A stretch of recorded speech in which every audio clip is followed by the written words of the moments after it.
the words and the language that you use and the thoughts that go through your mind. What's wrong with you? I mean, I know you're liberals, but think about it. Think about yourself.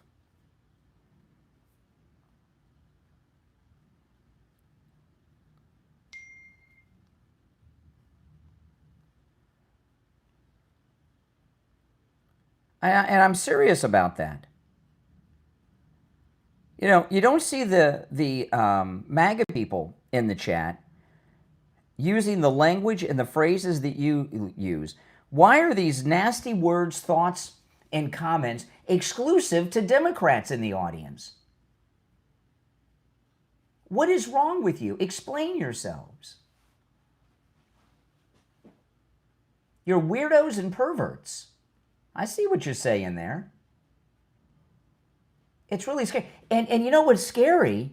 You know what's scary is they're the average Democrat. You know, Democrats are mentally unstable if you haven't noticed. I'm going to get into Where's Melania when we get back. We'll be back in less than 2 minutes. We're in radio break right now. You're all welcome to call in. The number is 888-465-2631. 888-465-2631. They're not bullies. They're incel lunatics. You know, I was young. I wasn't like that. I'll tell you that. The Democrats attracts nutcases. You know? I mean, that's a lot of it. The Democrats attract nutcases. They're nutcases. They, you know, we have less than a minute and we'll be back from the radio break. Well, I take live calls here. You're welcome to call me and we'll talk. All opinions are welcome, whether you agree or disagree. The number is toll free and pinned in the live chat. Keyboard cowards, man up, be a man. I know you don't have girlfriends. I know you're incels. I understand that, but try to be a man and pick up the phone and call and we'll talk. All right. Stand by. Seconds away.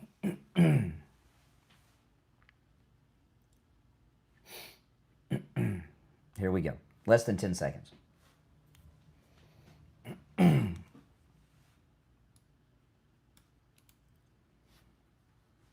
All right, we're back. I'm Brian, it's the Steve Kane Show. So, you know, liberals never have anything really other than vacuous talking points. And, you know, this has always been this way since I started out. The talking points just change over the years. Like, when I first started, liberals had these talking points, right? Oh, you're the party of David Duke. Oh, you're the party of Strom Thurmond. You support corporate welfare. You know, all these stupid talking points that mean nothing. So liberals with vacuous talking points is nothing new. The only thing that changes are the actual words and phrases. You know, it's kind of like, you know, it's kind of like music, right? There's hits, one-hit wonders, long-term hits, forever ones. And, you know, and the talking points are kind of like, you know, music. Most of them run out after a while, but they got a new one. It's called, Where's Melania? Oh, they love this one. Where's Melania? And it really shows you this, and this fits into this jerk, Mr. Smug Ossoff that I was talking, who was yesterday, who was obviously in coordination with CNN with that questioning that went down yesterday at the White House. And what they're implying is Melania's not around because the president's having an affair. Oh my goodness. You know, one of the things I've learned in life about guys, the men, for the most part, that mess around all have something in common. What do you think that is? The men that mess around when they're older and married they have something in common. What do you think that is, other than being like heterosexual? And it's a pretty simple thing. You know, some people, oh, ego. No, I'll tell you what it is.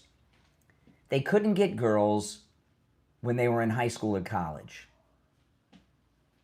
I mean, can you imagine Eric Swalwell picking up a girl in high school or college? Who would have anything to do with him if he didn't have secrets to steal, right? Exactly. The men that are sexually perverted when they're grown men and married, now there's exceptions to every rule, but for the most part, they're guys that couldn't get girls in high school or college. And now they're just as dorky and as ugly as they were in high school and college, but, you know, they're in Congress, or they have secrets that can be stolen, or, you know, things like that, so they're out of control. Like Massey, as an example. You ever see Massey? Oh my goodness. He grew that beard that makes him look insane, right? He looks crazy with the beard, like Rasputin. But you see Massey without the beard, and you're like, who would have sex with Massey? Oh my goodness. You think Massey could get girls in high school and college? I don't think so.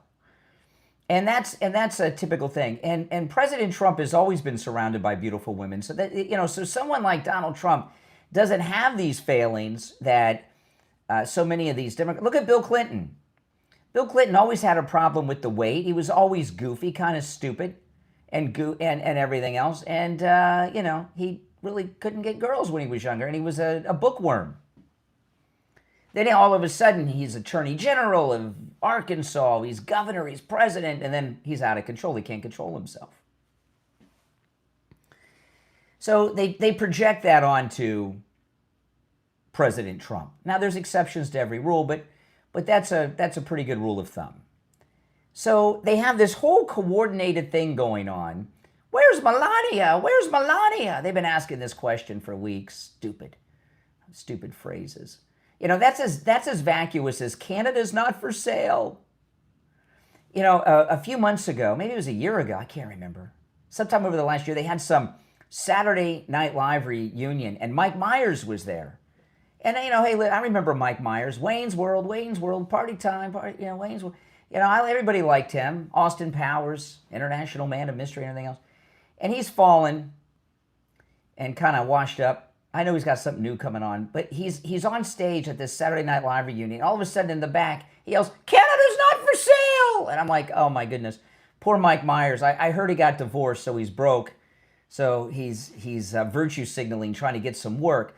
I saw Tom Green, I like Tom Green. Remember, he used to be married to Drew Barrymore. They were married for like 3 weeks or something years ago. And he was interviewing the great Dan Aykroyd. And I like Dan Aykroyd. And I think Dan Aykroyd's somewhat conservative. But anyway, Dan Aykroyd, he's Canadian. And he's talking to Tom Green, who's Canadian. And he's like, "Canada's not for sale." What the heck does that mean? Canada's not for sale. Who's trying to buy it? Who the heck would want it? Right? You know, all these vacuums. So where's Melania? So they've got this coordinated thing going on. Where's Melania? Where's Melania? They've been asking this question for weeks. And now Ossoff comes out and says, oh, Trump's having an affair. And then CNN, Senator Ossoff said. I mean, they really think we're stupid. So, I was reading I was following this Ossoff scumbucket today. And I was reading some liberal news outlets. I read everything, okay? I don't just read conservative stuff. I read liberal things. I read conservative publications. I read everything in the news, okay? And this where's Melania is just everywhere. And I don't think I've brought it up. And this is MS Now. This is there today. Melania Trump keeps a much lower public profile in her second term as First Lady.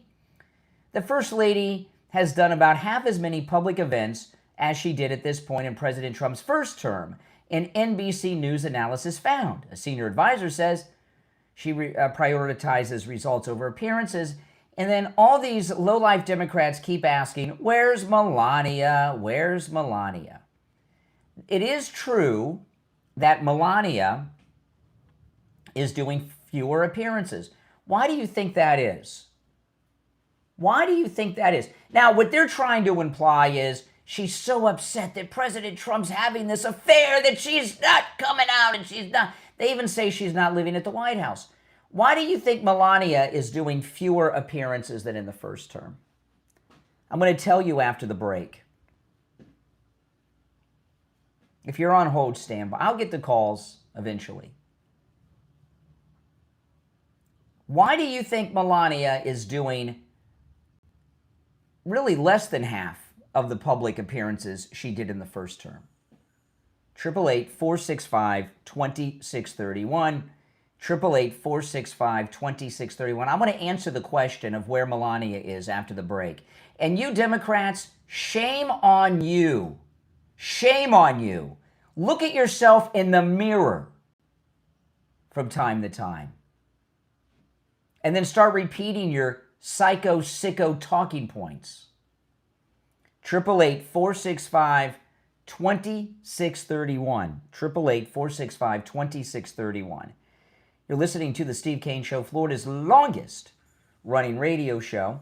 Indeed it is, on the radio since 1977, celebrating 49 years on the radio. We'll take our break for the bottom of the hour and be right back. If you're on hold, stand by. I'm going to answer the question of where Melania is because I know. Oh boy, now those of you that are Medicare recipients, I want to talk to you about Chapter. Listen, you know, you don't want to just stick in that same Medicare policy necessarily. You want to make sure that you have the right Medicare policy. And Chapter, they cover all 50 states, okay? So no matter where you are in this listening audience, Chapter can help you with your Medicare. Now, Chapter, because they're a national company, they have access to all the over 25,000 Medicare policies that are out there. They're not connected to just one company. They review all of the policies, no matter what company it is. You call the number, which I'm going to give to you in a moment. It's in the description of the video. I have it up on the screen, but I'm going to give it to you in a moment. And it costs you nothing to speak with a licensed Medicare advisor. And at no charge, they're going to review your policy to make sure that you have the right policy. Make sure that your medications are covered. Make sure your doctors and specialists are covered. And if you have a supplement, make sure you're not paying too much. Give them a call, 805-754-3033. 805-754-3033. That's 805-754-3033 for Chapter. Again, it's completely free, and they will review your policy at no charge, and you will speak to a licensed Medicare advisor. 805-754-3033. All right? Okay, we're going to be back shortly. So I'm going to tell you when we get back where Melania is. What do you guys think I'm going to say?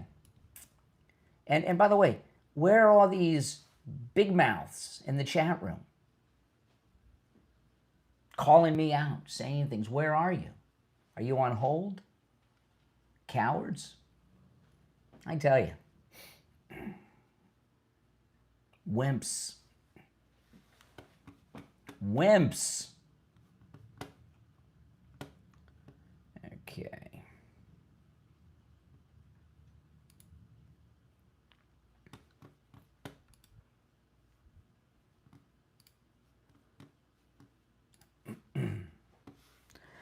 A little over a minute and we'll be back. We are still in radio station break.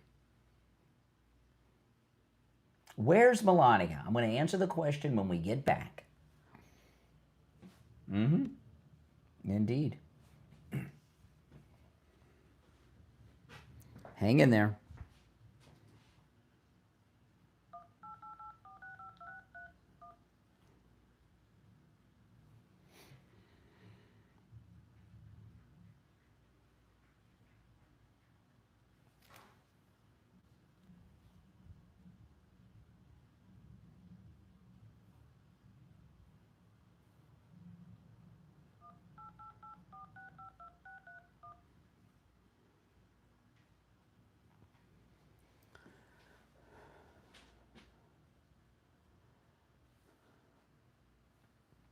Oh, this is wonderful.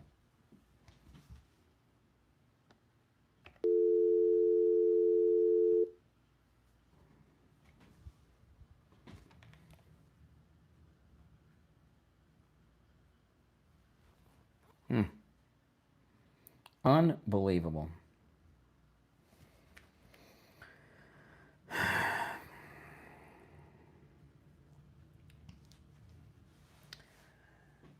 Oh boy, I tell you, if you guys only knew what went on behind the scenes at this show, you'd be shocked what I have to put up with, go through, and ride the waves on. Something just happened a few seconds ago, and I'm not going to tell you what it is. I am shocked at what I just found out, okay? All right, I tell you, I should turn my phone off when I'm on the air. Whatever, Oh, my goodness. All right, 888-465-2631. Okay, so where's Melania? In fact, what I just found out, I don't even know if I'd be here live. If I would have found this out before 6 a.m., I don't even know if I would be here live right now. Oh, boy. I might tell you when I wrap my mind around it. I tell you, it is, I can't believe it. If I would have found this out at 5 minutes to 6, would I be on the air right now live? It's hard to say. It's hard to say. Because the show must go on, of course. I can't believe it. Oh, my goodness. I tell you. Oh, boy. Oh, boy. It's going to be a good one. And there's 2 hours and 26 minutes to go. Oh, my goodness. You think this is easy? You guys think it's easy? All right, anyway, let me get back. So where's Melania? Where do you think Melania is? Before I tell you. Where do you think Melania is? It's pretty obvious. And when I tell you, you should feel very ashamed of yourself. You know where Melania is? She's not, you know why she's not in public? Because the Democrats keep trying to kill her husband. And you may have realized she just survived an assassination attempt at the White House Correspondents' Dinner. That's where Melania is. If you had a political movement in this country that was trying to kill people in your family every couple of weeks, would you be going out in public? No, you would not. No, you would not. So all of you out there that are asking this, where's Melania? Shame on you. You know, if you saw her great movie on Amazon, you would see that when they were going over the activities on President Trump's second inauguration, Melania, in her movie Melania, was talking about the dangers after the multiple assassination attempts on the president of them getting out of the car on the parade route. If you had people that were trying to kill members of your family and you had survived an assassination attempt just a few short weeks ago, would you be out there? Has that even occurred to the Democrats? Has that even occurred to these lowlives at NBC News?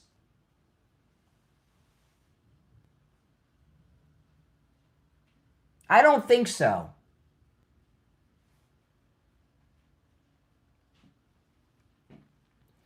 Not only has it not occurred to them, even though I'm telling you right now, you can't let it sink in because the left are, you know what the left are consumed with? What do you think the left are consumed with? You know what it is? Hatred. Hatred. They hate President Trump, mainly because they hate themselves. But the Democrats are in a state. I mean, look at this. This whole move with where's Melania fits in with the Ossoff story. This is CNN. The rising Democrat. That's Ossoff. This is CNN. The rising Democrat is writing the script for his party's bid to finally rein in Trump. Really? Rein in? Like Trump's out of control and needs reined in? This is CNN I'm reading from. So, you know, the words and phrases are through the lens of psychos, okay? This is CNN. 2 rallies, nearly 1,000 miles apart and 2 days apart, laid out the increasingly stark choice confronting midterm election voters and a looming moment of reckoning over the nation's future course. And Atlanta, Georgia Senator Jon Ossoff delivered an acidic takedown of President Donald Trump. An acidic takedown? Oh my goodness. Then they go through Trump. Then they show Ossoff again. They think this guy is their president. And, you know Matthew McConaughey, the actor? Do you remember his first movie that he became famous from? It was, what was the name of that movie? It was the one with Samuel L. Jackson. Yeah, Pee Wee Herman, Jon Ossoff, Pee Wee Herman. What was that movie? A Time to Kill. Okay. Now, Matthew McConaughey had certainly been in movies before A Time to Kill, but nobody knew who he was. I saw Dazed and Confused, right? He was a bit part in that, but nobody knew who he was. You didn't know he was in Dazed and Confused until after he was famous from A Time to Kill. And before A Time to Kill came out, okay, no one had heard of Matthew McConaughey. No one. And I remember at the time, every newspaper, every newscast would have a story on Matthew McConaughey. And I remember on Entertainment Tonight, we traveled to the hometown of Matthew McConaughey. I guess it's where they had that mass shooting a couple years ago. And I remember Steve and I were talking about this. I remember talking about this on the air. I have never seen such fake hype over a person that no one's talked about. I've never heard of Matthew McConaughey. Why would anybody be excited about going to Matthew McConaughey's hometown? And it was this big promo that the studios had worked out through all the media and PR firms to make Matthew McConaughey a movie star before his movie came out, right? Convince everybody that he was a movie star, so when A Time to Kill came out, it'd be a hit movie. And I saw it. It was a good movie, right? Well, that's what's happening to Jon Ossoff. It's a PR campaign. Where's Melania? Oh, he's got the answer. She's hiding out. Trump's having an affair. Ossoff says. At this rally where he made his disgusting, vile, perverted comment with the smug look on his face,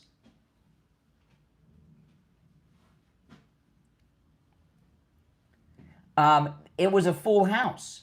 Because when he's there, the camera pans and you see that he's in a full venue. Unlike Senator Kelly, who gave a speech on Sunday, to about 6 people. I'm not kidding or exaggerating. It's on my X, Brian Craig Show on X. Check it out. But the Democrats made sure that Ossoff had a full house at that arena he was speaking at because he's the foil. He's the guy. He's the one everyone's behind. He's popular. Just like Matthew McConaughey when no one heard of him. Now be honest. Before 3-4 days ago, how many of you had not heard of Ossoff? And those of you that did, how many of you did not know he was one of the senators from Georgia running for re-election? Most people, you didn't. Now some of you, because this is a news and political audience, you may have heard the name, but you didn't know who he was. You didn't know what he looked like. You didn't know where he was from. You may not even know he was running for re-election until I told you. But they've elevated him. And they made sure he had a full house. One thing about Democrats and their crowds, they're never organic. They bust people in. So Ossoff had a full house for his speech of perversions. But it was not organic. It was fake. It was bust-in people. It was seat fillers to give the illusion that he's popular. And here's the thing about Democrats that you really have to think about with these Democrats. Is anything about a Democrat real? It's all fake. It's all PR. It's all propaganda. None of it is organic.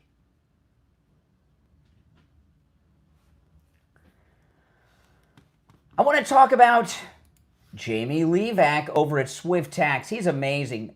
Jamie LeeZep, who can help you with your taxes no matter where you are in the United States. He's here in South Florida, and if you're in South Florida, please meet with him in person if you'd like, but you don't have to. Of course, you can handle everything with Jamie LeeZep over the phone through a Zoom call, a FaceTime call.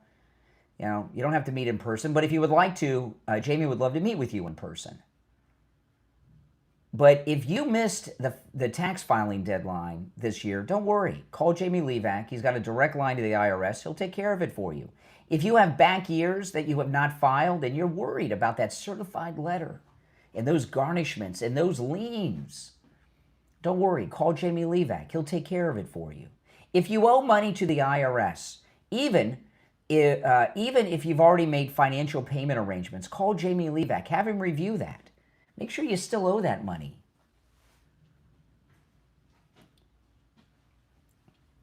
He does incredible work. Give him a call.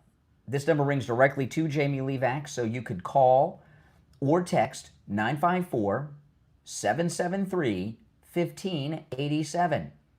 954-773-1587. That's 954-773-1587 for Jamie LeeZep at Swift Tax. We'll be right back. All right, now I got this crisis going on. I'm gonna see if I can figure out what the heck's going on. All right, so hang in there.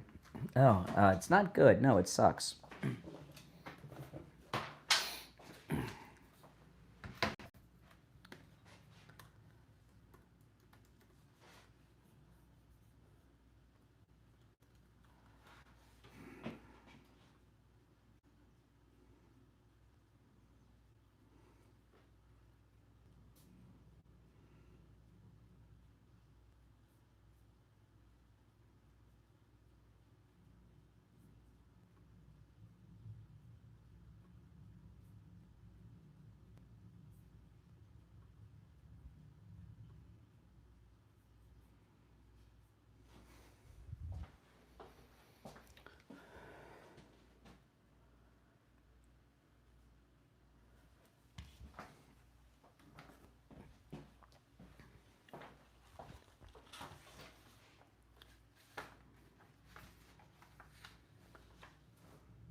Unbelievable.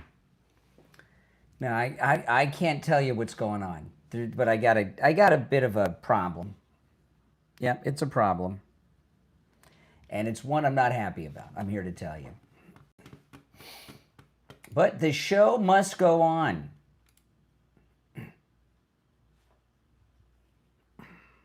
In 15 seconds. And I can't take care of it while I'm here. This is insanity.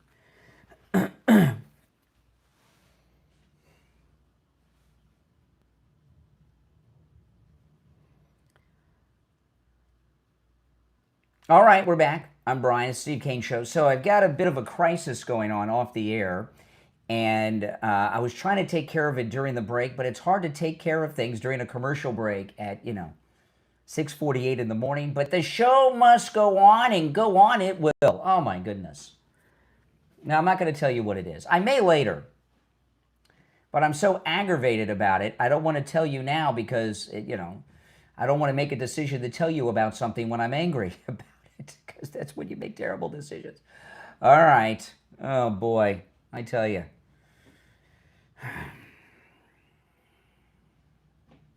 It's just, gotta chill. Gotta chill. Sometimes you get information, things happen. It's live, okay? And, and when you're live, things happen, and there's nothing you can do about them. All right. Boy, oh boy. So anyway, I answered your question of... oh my goodness. I answered your question as to where's Melania. Oh, I may be able to fix it during the break at the top. I don't know. I got a problem I'm trying to fix. When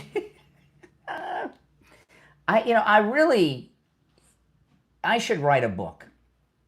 I really should write a book to give you the true behind the scenes of everything that has gone on this program over the years. You would be shocked. So if you go on the cruises, sometimes I'll let you guys know on the cruises some of the things that go on behind the scenes to our cruise crowd. But that's usually after a few martinis at the martini bar or some margaritas or something at the Sunset Bar. But or sitting on the beach in the Virgin Islands having some painkillers. But maybe one day I'll put it all into a book. And maybe it would be a book on tape. I'll do an audio book and I'll release it on tape. Oh man. Steve's been telling me this for years. We got to write a book, Brian. People have no idea what goes into keeping this show running as smoothly as it does, if you call this smoothly. All right, so let me get back to this. So I answered the question of where's Melania. There's another thing, though, that I want to talk about here, okay? And this is oh so true.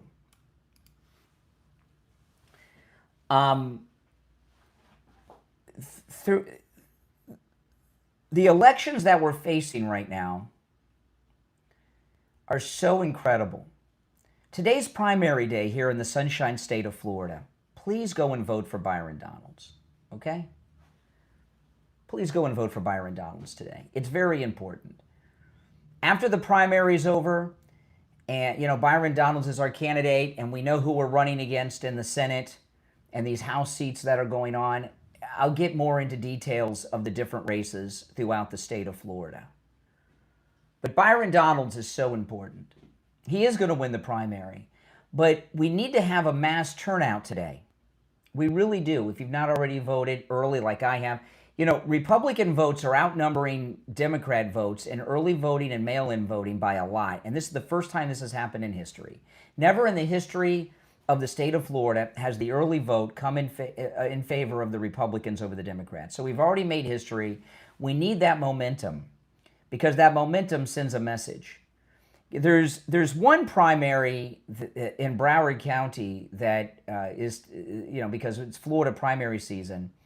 Debbie Wasserman Schultz is running in a black neighborhood. Debbie Wasserman Schultz, she's been on the scene for as long as I can remember.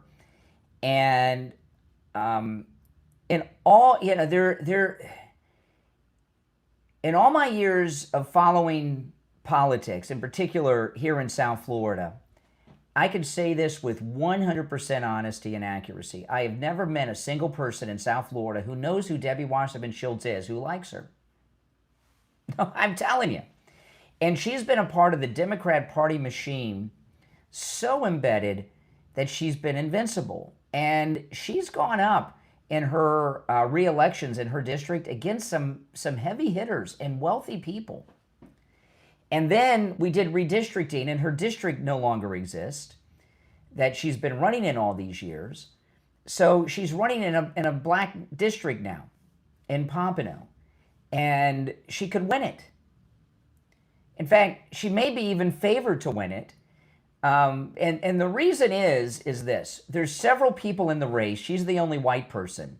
So a lot of black people in this district are pissed. I get it. Debbie Wasserman Schultz has lived in Broward County in South Florida her whole life. She is probably traveling through neighborhoods and streets that she's never been on and never knew existed in Broward County before. And I've seen Debbie Wasserman Schultz in my Facebook feed at all of these events in this black district with black people, taking pictures with black people, doing things with black people.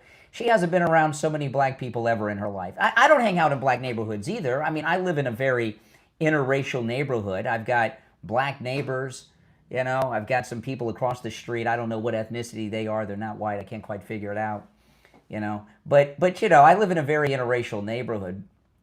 But it's a 100% black neighborhood district where Debbie's running. There's like 6 white people in it.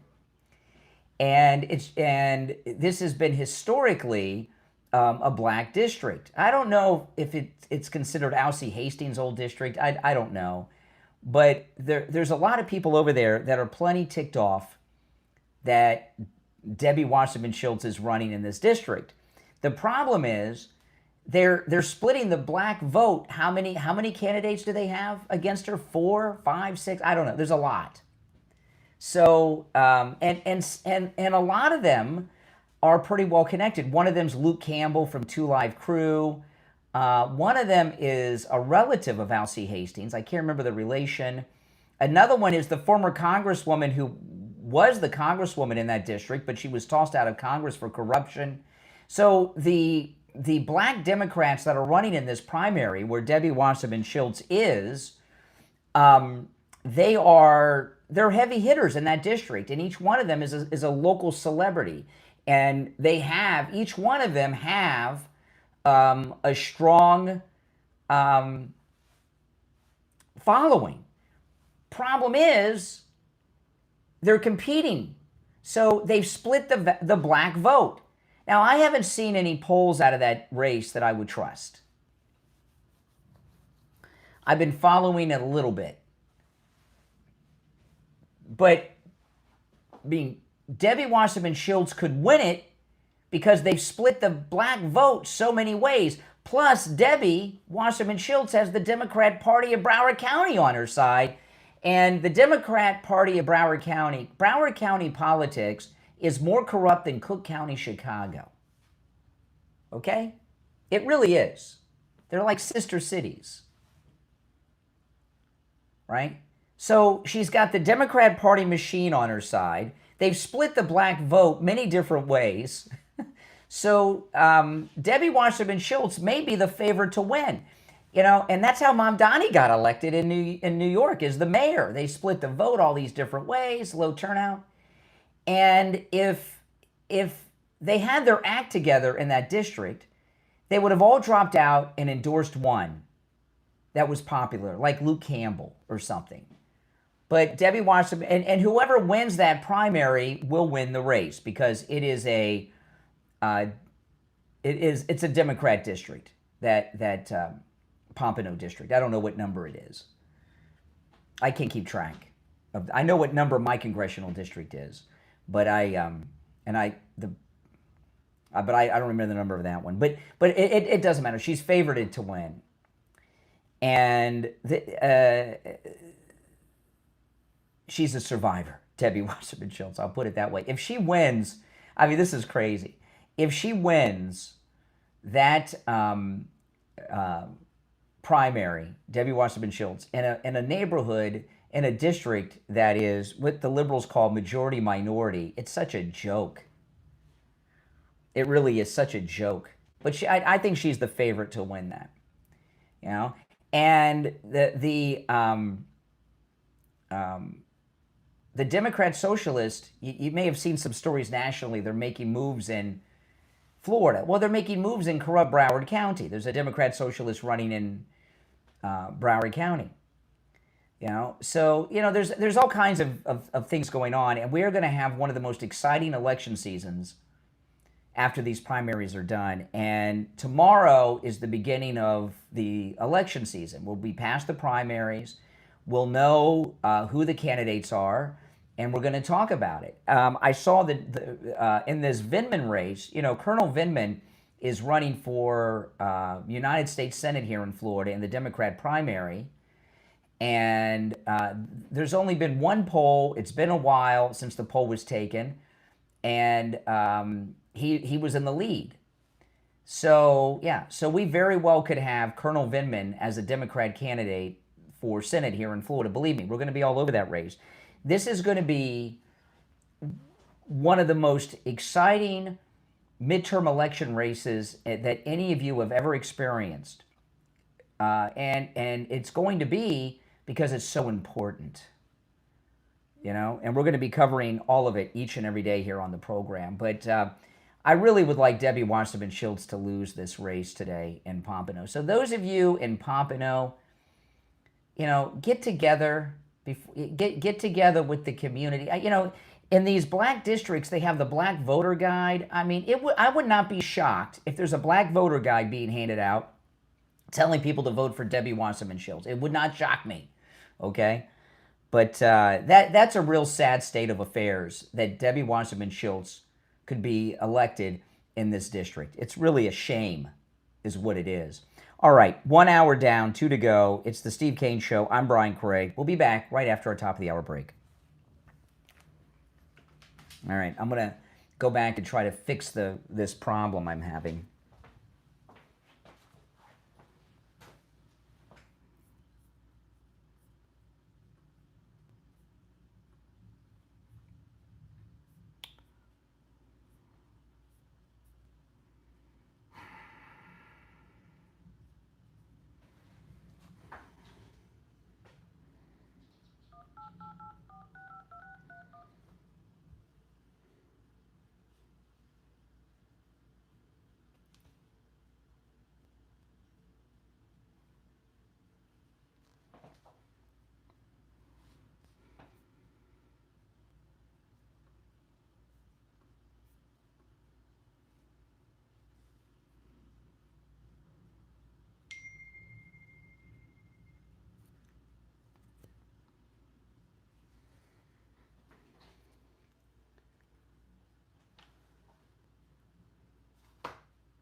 Wow.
if I told you guys what was going on, it wouldn't help. It would just tick me off more. So I'm not gonna say what the problem is yet. But I've got 20 seconds, and the problem I'm having cannot be fixed. All right, here we go.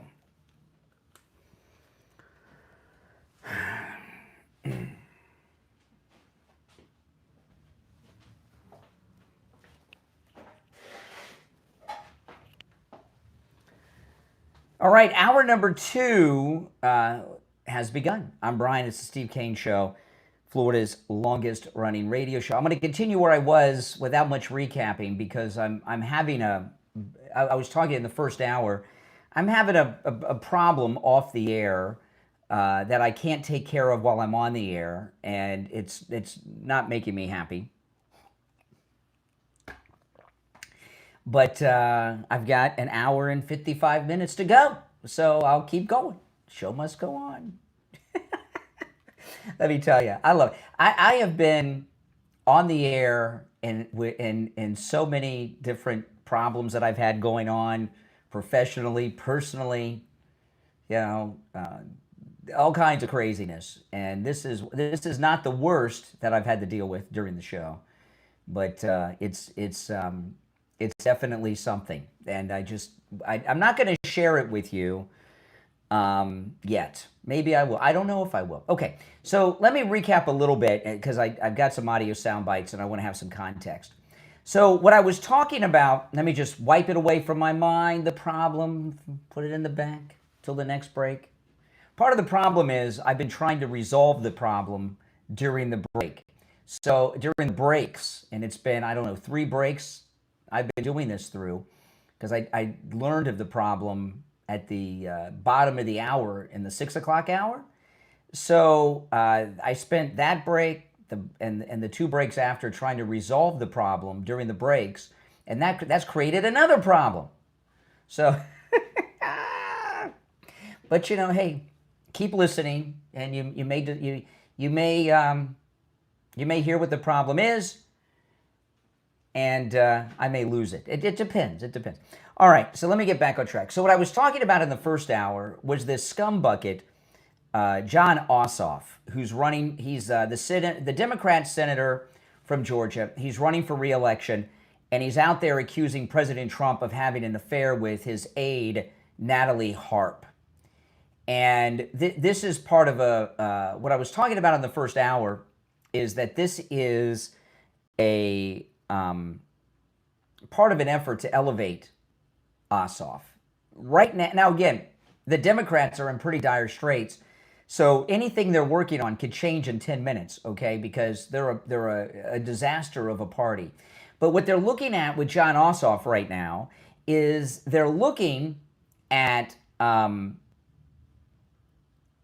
making him their nominee in 2028. And what they're doing with this, if you saw what happened with this Natalie Harp story, is they've got a whole effort, right? He brought up the slander at his fake rally with his fake supporters out there pretending to support him en masse, okay?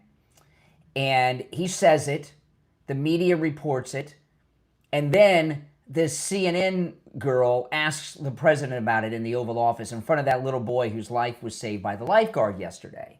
So there's a coordinated effort to make the story real. If they just say it enough, it'll be real. So then Ossoff goes on with Jen Psaki on MS Now. Okay, hold me. Let me cue this up. She's now Jen Psaki, if you remember, she was an aide. You know, because there's an aide and she's a female and the president's a male. Of course, they're having sex. Well, Jen Psaki worked at the Obama White House. Does that mean she was having an affair? Give me a break. But Jen Psaki, the first time I remember knowing of Jen Psaki was not by her name, was by her face. Remember when President Trump was president-elect the first time and he went to visit Obama at the White House when he was president-elect, and they had that photograph of all the sad Obama staffers. She was one of them. Let me see if I can find that. And she would look at all sad face because Donald Trump was the president now. Let me see if I can find that. Okay. Obama staffers. I'm not sure. What would I Google for that? Obama staffers, I don't know, sad at the arrival of President-elect Trump. Let me see if I can find this. It's a famous photograph, so it shouldn't be too hard to find. Yes, it is. Okay, I found it. Yeah. And this was a great one. It was Valerie Jarrett led the Obama staff. President-elect Donald Trump comes to the White House. And Jen Psaki, she looks like, you know what, they're all wearing black. And Jen Psaki, when President-elect Trump arrived at the Obama White House, she looked like a Democrat at JFK's funeral procession. I mean, she was really upset. And because they thought that they had control of the country forever.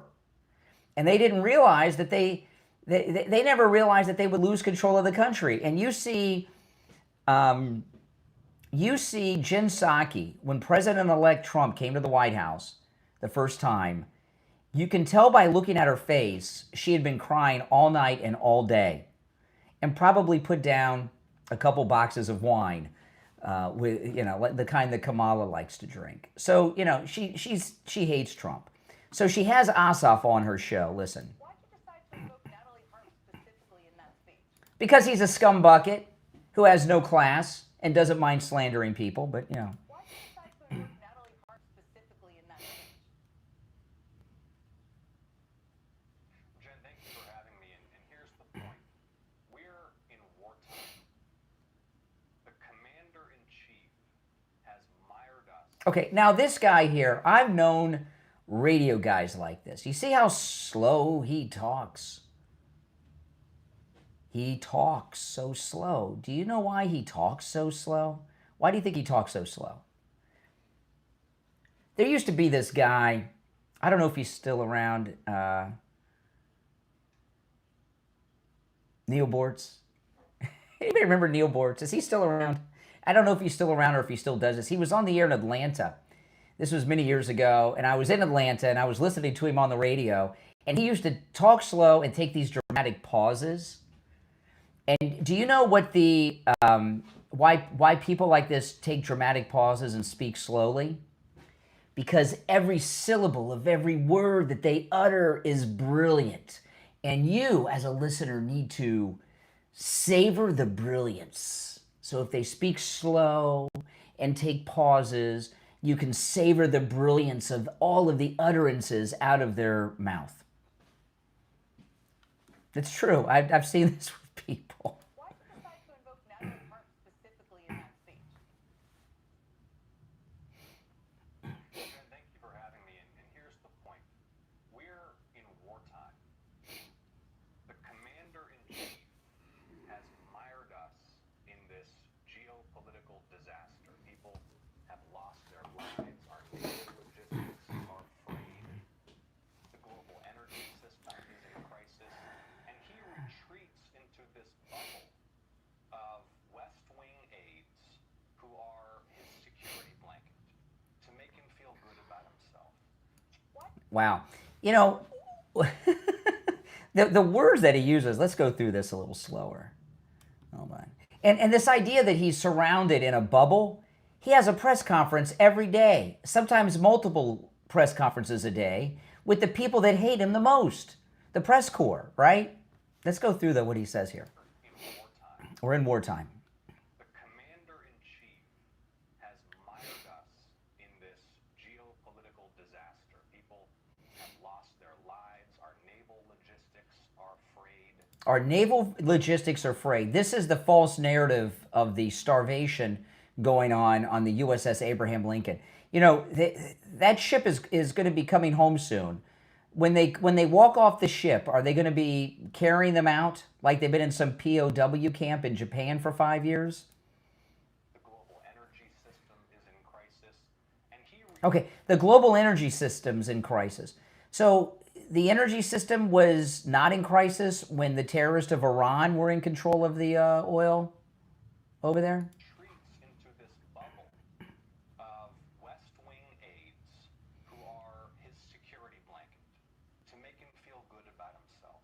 Okay. When he takes these questions, I'm going to play some clips of the press conference after the break. When he takes questions from the White House press corps, is that a security blanket? The other presidents, Clinton, Obama, Biden, they didn't take random questions. They had charts that told them who to call on. And I learned about this when Obama was president. I've never heard of this before, but this is how the Democrats do it. Do you know that the White House press briefings during Obama and Biden, okay, not Trump, but during Obama and Biden, do you know that what you saw on TV was rehearsed? This leaked out when Obama was president. During the Obama and Biden presidencies, the White House, Jean-Pierre did this, the White House press corps would answer the questions off camera back in the offices of the press, and they'd give them the answer. And then they would do a replay on television. I'm not kidding. They were scripted, rehearsed plays. I couldn't believe when I found this out. I thought they were just, I knew they were friendly to the Democrats, but that's a whole new level. It's true. That's not the way things happen with Trump. Not just his press secretary and whoever the next one will be, but with him. Those are random questions out of left field that have nothing to do with the event, and he calls on people at random. How can you say he's in a bubble? I want to talk about Dr. Appleton and his robotic laser wave pain treatment. I'm going to go through this very incomplete list, but some of the most common pains that the robotic laser wave pain treatment of Dr. Appleton's can rid you of. But let me tell you, the pains that I suffered from that Dr. Appleton rid me of, on a scale of 1 to 10, the least pain was a 5 or a 6, and the worst pain on a scale of 1 to 10 was about a 25. I remember when I went in for one of my shoulder injuries. This was the worst. Oh man, I was on the, I got this issue I've been griping about going on now.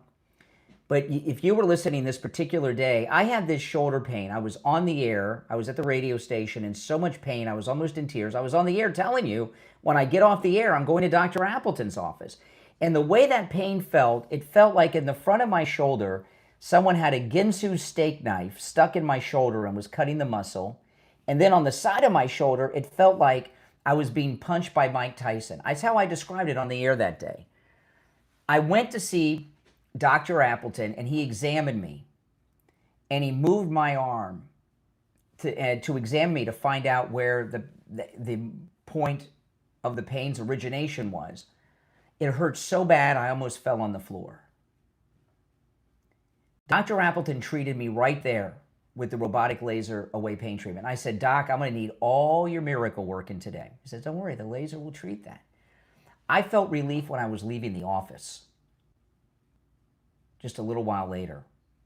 And then, of course, I went back for a follow-up over the weekend. But after the very first treatment, I felt relief from that shoulder pain, and it was bad. It works on every type of pain I've ever heard of. I've been learning about new pains all the time from listeners out there that have pain and suffering in all kinds of parts of their body.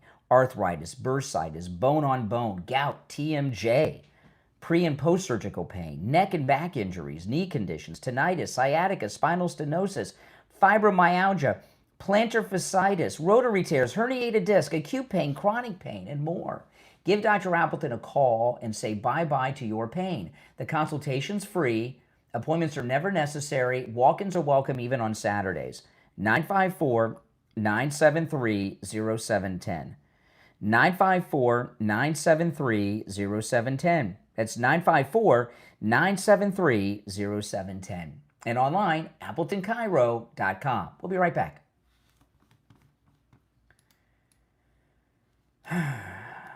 Oh boy, I tell you, I am not happy. Let me see if I can figure this thing out now again, which I should not be doing during the break.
I have not remedied the situation, but the show must go on.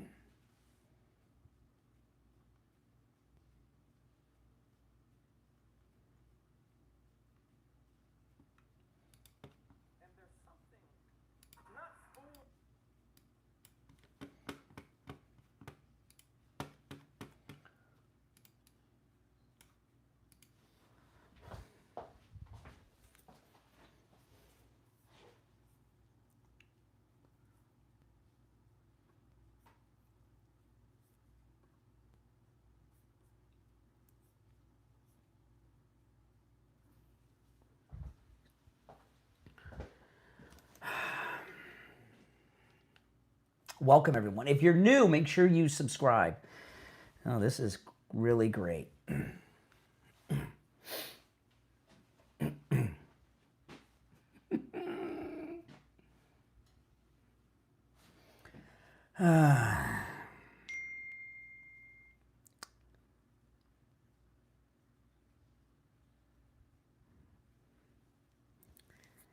All right, we're back. I'm Brian. It's Steve Kane Show, Florida's longest running radio show on the radio since 1977. All right.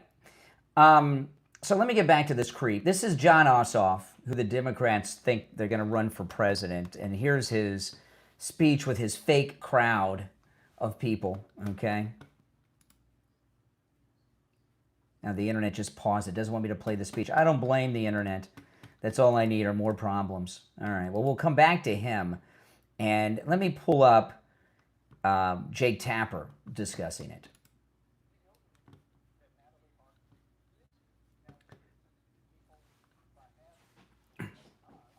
This is the Jake Tapper panel on this yesterday.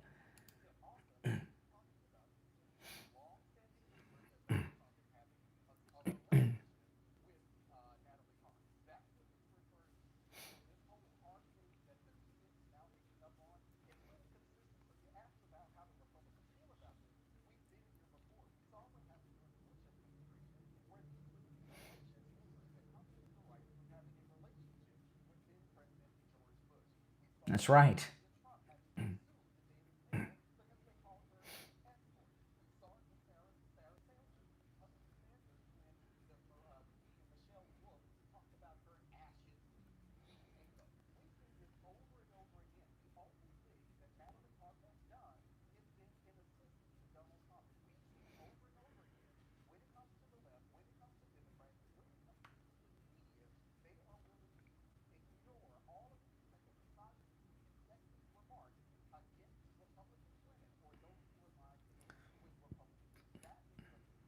Yeah, exactly. Exactly.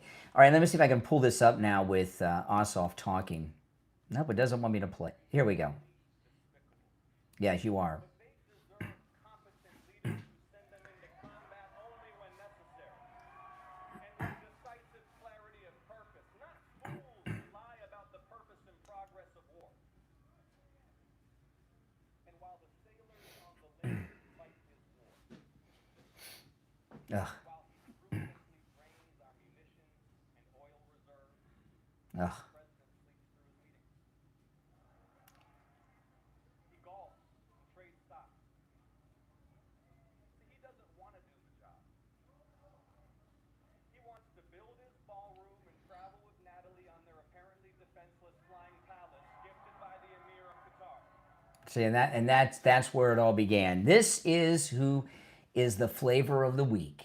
This is, if you look at what the Democrats over this primary season have done, it's really bizarre, sad, and strange at the same time.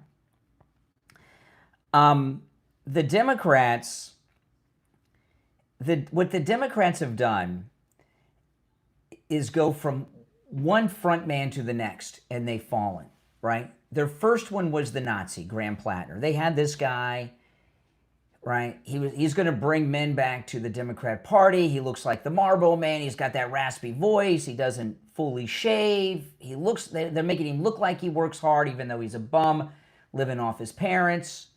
Then they found out about the Nazi tattoo and then the rape allegations. But then they moved on to Abdul. Oh, Abdul, yes, Dr. Abdul and then people realize, well, this guy's totally messed up with his creepy videos, and his Blues Clues thing really did him in. And then he's got Hassan Piker, and that's a mess. So now they're moving. This is the third man who's going to save the Democrat. But notice they don't go to women; it's always men. This is the third man who's going to save the Democrat Party. Jon Ossoff, he's the president's equal. Graham Plattner was a Nazi accused of rape. Abdul's not really a doctor, and people don't like him, and he's got this 9/11 issue that's going on with him. He's out. So Jon Ossoff, he's going to be their savior. This guy, it's going to turn out for him the same way as it did for the others. He's going to be discredited, and you know why? Because he's a creep. And everything about this guy is orchestrated with his planned fake crowd and the media collaboration that's going on. Now, I'm going to move on to some other topics after the bottom of the hour break, okay? My name is Brian Craig. You're listening to The Steve Kane Show, Florida's longest-running radio show on the radio since 1977. That's right, celebrating 49 years on the radio. We'll take our break for the bottom of the hour. When we get back, there's a lot more to cover. Don't you go anywhere.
facilities or nursing homes.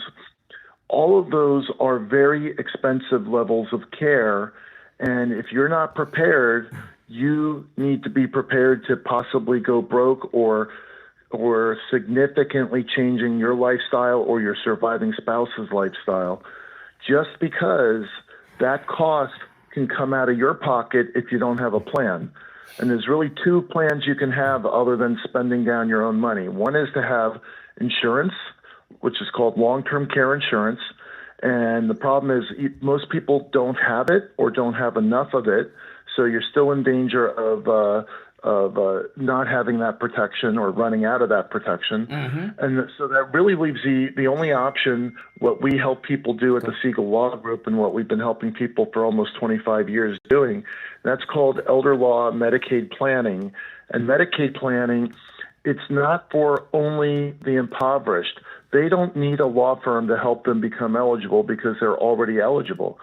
People like you, the majority of you listening, who are people that are not poor, but also you're not ultra high net worth, you're somewhere in the middle, those are the people who are in danger of spending down your assets and going broke. We help people avoid that fate by not going broke, by protecting their assets and still getting the care that they need. But what you need to do is to be proactive and call our firm so we can do an audit of your situation, let you know if there's anything you need to do now in order to be prepared in the future, or if you or a loved one is needing care or receiving care now, then you need to call us right away so we can stop that financial bleeding and make sure that you don't run out of money before you run out of life. Yeah, and nursing home and at-home care can bankrupt families that have never even had to worry about finances in their entire life, Barry. Isn't that true? I mean, it's so expensive. For sure. That's exactly why this is so important for people to pay attention to right now. And it's avoidable. It's avoidable. That's the important part. Listen, give the Siegel Law Group a call and schedule your no-charge in-office consultation. 855-FLA-3782. 855-FLA-3782. 855-FLA-3782. And online, SiegelLawGroup.com. All right, Attorney Barry Siegel. We'll talk later in the week. Terrific. Thank you. All right, take care, Barry. All right, we are back. Okay, now, this election is important. They're all important, but the next few elections every election's important, obviously, but some are more important than others. And, I came across this article early this morning when I was doing show prep in the Atlantic magazine. And it really shows one of the things that President Trump saved us from. And here's the thing. The next several election cycles are more important than any other election cycles we've experienced. They really, truly are, except 2024 was huge because that began what the next few election cycles are about. What President Trump saved us from, there are so many things he saved us from with his re-election in 2024, no doubt. But if the Democrats come back into the White House in the next election or two, that woke one that AOC is trying to distance herself from, it will come back in force. And I was reading this article in the Atlantic, and I'm gonna read some of it to you. And this is really nuts, okay, to me. But then again, and the Atlantic, and they have a picture of a woman talking on a very old cell phone on the vice president's plane, which I'm assuming is Kamala Harris's plane. And here's the headline in this Atlantic magazine article. By the way, the photograph's in black and white, which is not by accident. Okay, they made this photograph black and white for a reason, but here's the headline. It's under the national security section of the Atlantic, right? The wrong kind of American. See, what the liberals think in Trump's America, there are good kinds of Americans, the right kind of Americans, and bad, wrong Americans. Listen to this. the wrong kind of American. The Trump White House needed me until the fact that I am trans became public. Oh my goodness. Now listen to this. At the CIA, they started an office pool on when I'd be fired. President Trump would be sworn in for his second term at noon. The smart money had me gone by 12:15. Yeah, because this psycho narcissist thought that because they're trans, that President Trump and his minions, they all knew about him and they were going to fire this transgender person right after the inauguration because that's what was on top of mind with them, right? At the CIA, they started an office pool on when I'd be fired. President Trump would be sworn in for his second term at noon. The smart money had me gone by 12:15. But the smart money hadn't counted on Trump's first pick to run intelligence for the National Security Council being shredded by an online mob of suspicion of disloyalty. There wasn't yet anyone in place to fire me. Don't you love this? So we've got a transgendered CIA officer here who is unqualified to be a CIA officer with this level of narcissism. If their assessment, if their national security assessment is that President Trump's first action would be to fire them, their assessment's pretty off and self-centered, isn't it? Trump didn't even know who this person was. After taking the oath, Trump spoke at the Capitol. As of today, it'll be henceforth be the official policy of the United States government that there are only two genders, male and female. This is what this person wrote. Now, that's not the policy of the government. That's called like nature, biology. Did he? An NSA colleague asked. She glanced at me and looked away. Yeah, I muttered. The good news is I was one of those two genders. The bad news is the administration would have views as to which one. Okay? I gripped my badge. I could take it off and leave, but I didn't. And it goes on like a novel. So this transgender person eventually left. And I read this article in its entirety, which you can read if you'd like. It's on my X. I'm not going to go through any more of it.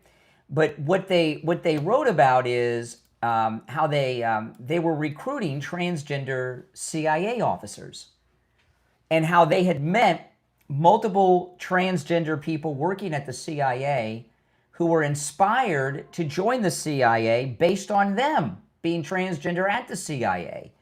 Now, first off, this army of trans CIA agents that we had, the only purpose I could see in that is if they were bringing them in to work as honeypots to do some undercover work overseas with some people that are into transgender stuff.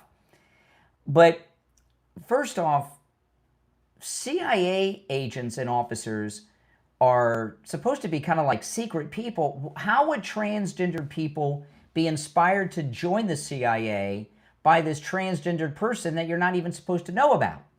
That's number one. Another thing too is, when it comes to people that are transgender, they're on so many medications affecting everything about them and their hormones and everything.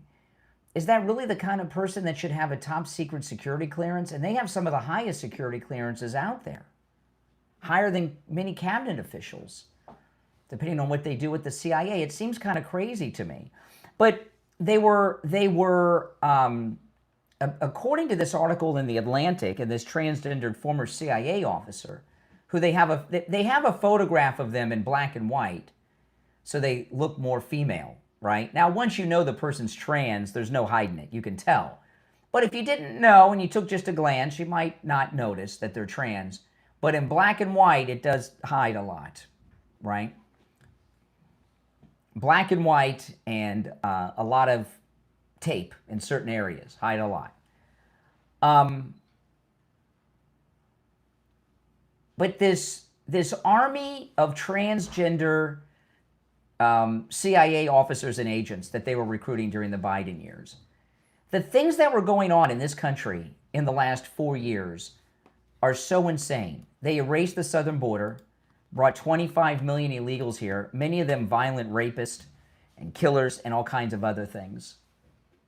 The whole transgender thing, when the transgender thing started, I thought, this is so stupid, it's just going to fade away. And then we find out that now we know, according to this article in The Atlantic, that there was a major transgender recruitment going on for CIA agents. Now, how many transgender people are there out there, right?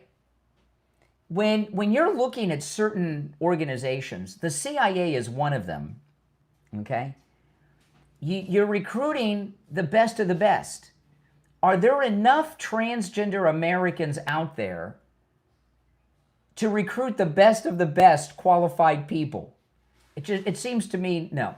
So if we don't win these next couple of election cycles, this is the trans mafia are going to be back. Then this is crazy, okay? This is the mayor of Dearborn, Michigan. Do you know what his name is? Abdul, which is short for Abdullah. Right? No, he's not the guy running for the Senate. That's another Abdul, okay? And listen to this. This is, this guy. No, this is not the mayor of Tehran, not the mayor of Beirut. It's the mayor of Dearborn, Michigan. Listen to what he says here.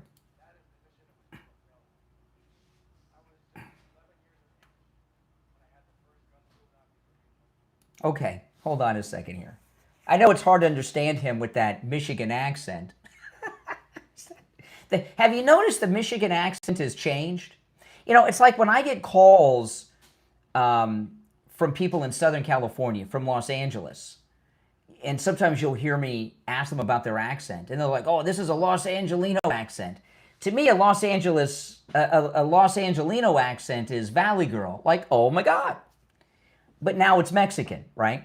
But the new Michigan accent, you know, Gretchen Whitmer has a Michigan accent. The Michigan accent is kind of like the Fargo accent, right? Or that accent that Sarah Palin has. But that's not anymore. Now Muslim accents, that's the new Michigan accent.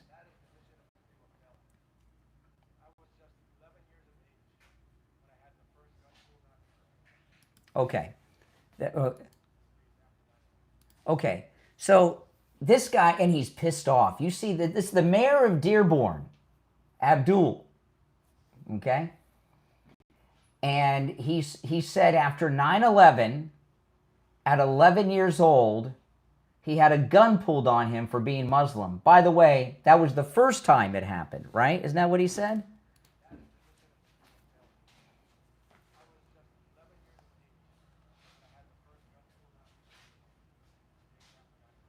Okay, so a lot of these politicians that they cast are method actors. Oh, I looked at the clock. I got a break. So let me take a break, and then we'll finish up with the mayor of Dearborn when we get back. All right? This is great. All right. Hold on a second. Who am I going to tell you about here? Who am I going to tell you about? Hold on a second. Oh, yes. Coastal Weight Loss Secret. Coastal Weight Loss Secrets changed my life, okay? I'm wearing a size small shirt. I used to wear a large, and now I wear a size small. And you look at this, and it fits me. You know, it fits me perfectly like it was tailor-made. And I have a completely flat stomach. No longer do I have partially obstructed view. Nobody wants partially obstructed view. But I thought that was just part of growing older, right? You get the belly, and that's it. What are you going to do about it? And you always hear you can't lose that. Oh, yeah, you may be able to exercise and lose some weight, but that belly, you're not going to. Coastal Weight Loss Secret, the home of the metabolic reset. I have a flat stomach now, and I didn't before. You know, Coastal Weight Loss Secret have helped thousands of patients, just like you, just like me over the years, and they've learned a lot. That lasting weight loss isn't about finding some diet, a quick fix. It's about resetting and improving your metabolism. And Coastal Weight Loss Secret is actually created with Dr. Zuckerman, their doctor-developed metabolic reset. Okay, now this isn't some weight loss gimmick or trick. This is an actual thing that works. I am living, breathing proof of it. Coastal Weight Loss Secret stands behind their program because they've spent years refining it, working with thousands and thousands of patients. This is a program built around the science of metabolic health, not trends, not shortcuts. And this program is built around habits and strategies that consistently produce results, which I've experienced and you've seen in me, those of you that have been following my weight loss journey, having kept it off for over a year. You don't need another diet. You need a metabolic reset. Call Coastal Weight Loss Secret and schedule your no-charge consultation. Virtual appointments are available, okay? So no matter where you're located, they can help you. If you can't make it in person, that is okay. You can do a virtual appointment, 561-359-3418.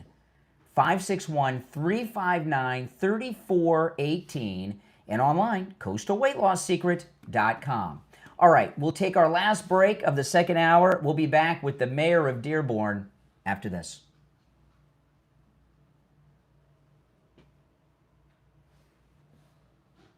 All right.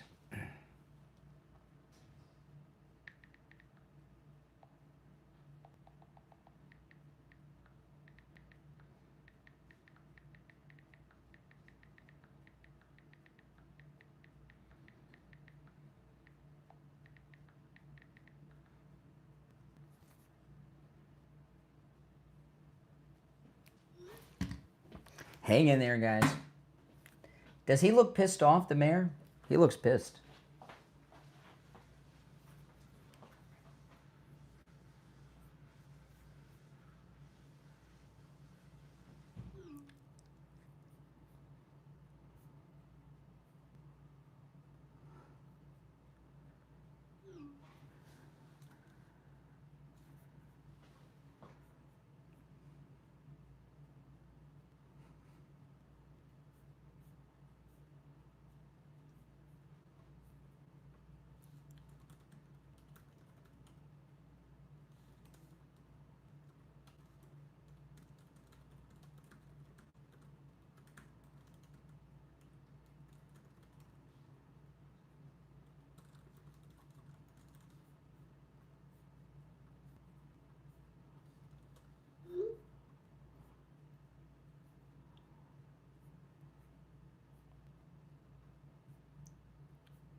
All right, we'll be back in 1 minute, guys.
All right, we are back. All right, so let me get back to the Muslim mayor of Dearborn. And if you're just joining, I mean, this guy, you can see in his face, he's angry. But let me go back to this. Hold on, here we go. I'll start it over.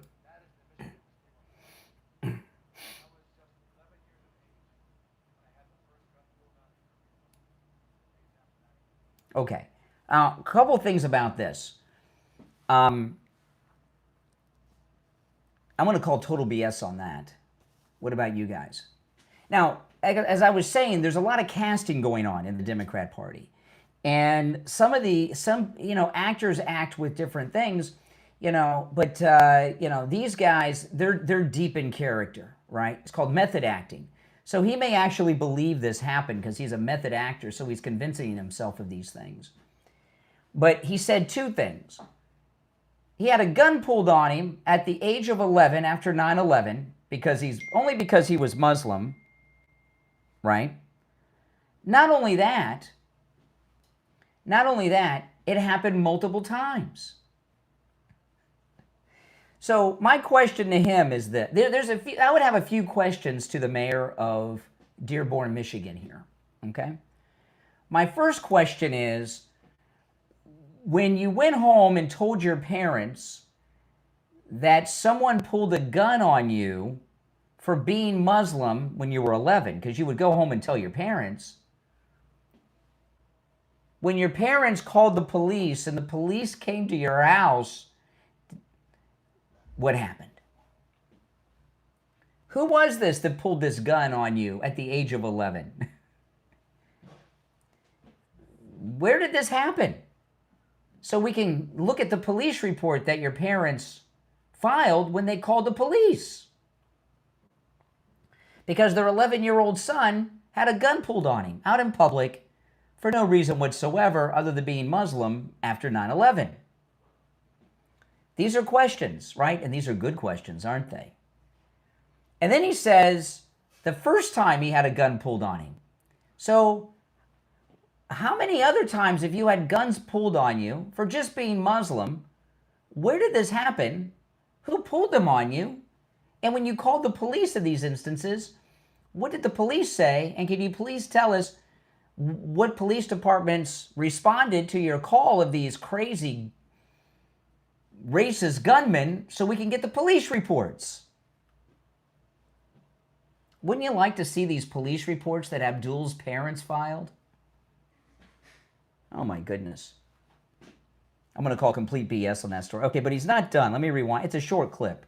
Let me rewind it, and then he shares something at the end.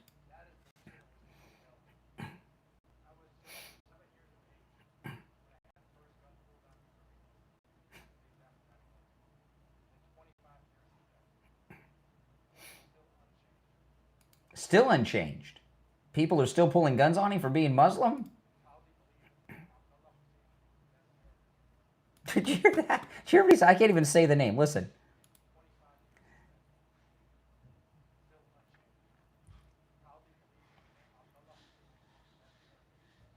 Abdullah Hussein Hamoud is as American of a name as any other? Hey, that's the world we're in. And I'll tell you, if you see this is a video that I'm playing the audio off of. So if you go to my ex, Brian Craig Show, you can see the video. This guy is in a rage. He is plenty ticked off. And you know what he's angry at? America and Americans. I don't believe this happened at all. Now, if there was anything involving guns being pulled on him, my guess would be that he was up to doing something that caused somebody to pull a gun on him. And if he had a gun pulled on him, I would imagine it was a police officer because he was out doing something he shouldn't be doing. But let me tell you, in the days after 9/11, if there had been a story out there on the local news anywhere that someone pulled a gun on an 11-year-old for just being Muslim, it would have been all over the news because the media was liberal then too. Right? You know, there are things that happen to people, okay? When you think about this, those of you that have children, 11 years old is what, 5th grade? I remember 5th grade very well. Could you imagine your 11-year-old 5th grader comes home and tells you that on the way from school, home from school, someone pulled a gun on them, what would you do? You would call the police, wouldn't you? There would, if what he is saying is true, with this very American name, Abdul Hussein, whatever, oh yeah, it doesn't get more American than that. There would, and it's not that long ago, because he's only in his 30s. These police reports would still exist of all of these multiple incidents of people pulling guns on him just for being Muslim. Now, again, like I said, I think he is so deep into his BS, into his method acting, that he believes it's happened, okay? I really do believe that. That's how sick he is. Now, if you started to question him, the delusion would fade away and he'd get angry. And if he's telling the truth, fine. I want to make sure. If someone went around pulling guns on an 11-year-old kid, and how would you know he's Muslim? Was he wearing Muslim clothes? I don't know. He dresses like in American clothes now.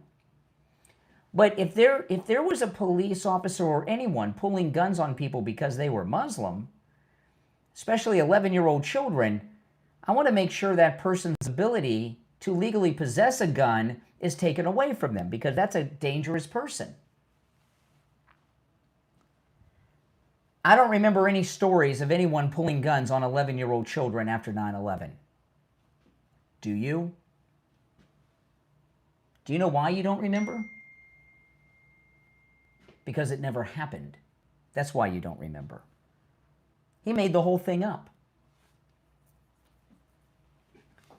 I believe. Do you think he did? Now, I'll ask you in the listening audience.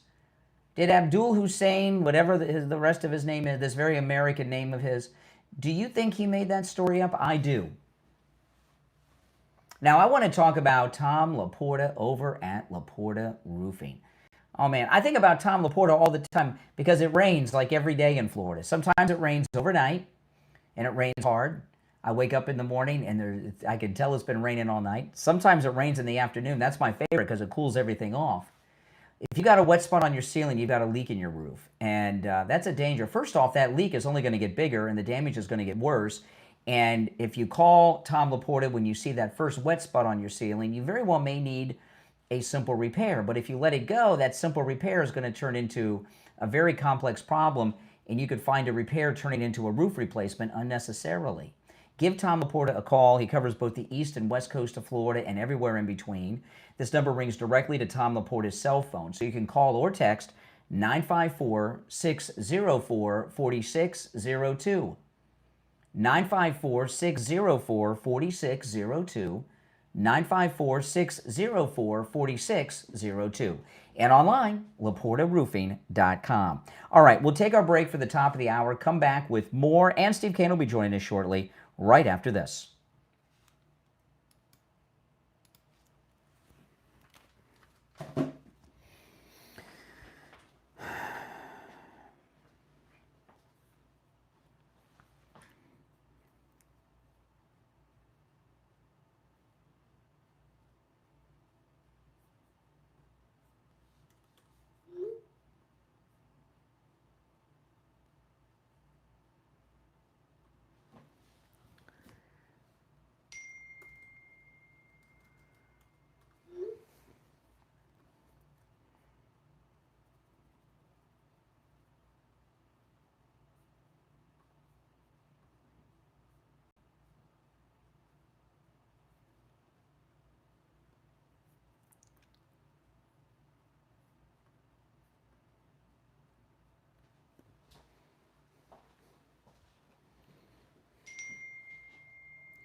What do you got? Let me know in the chat on that. Yes or no? Do you believe Abdullah here?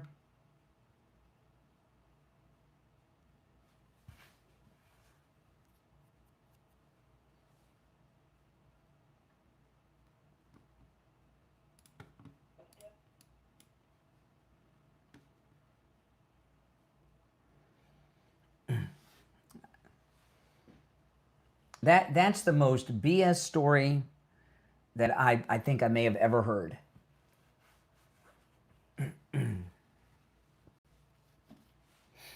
You didn't give anybody direct links. You can't post links in the chat, man.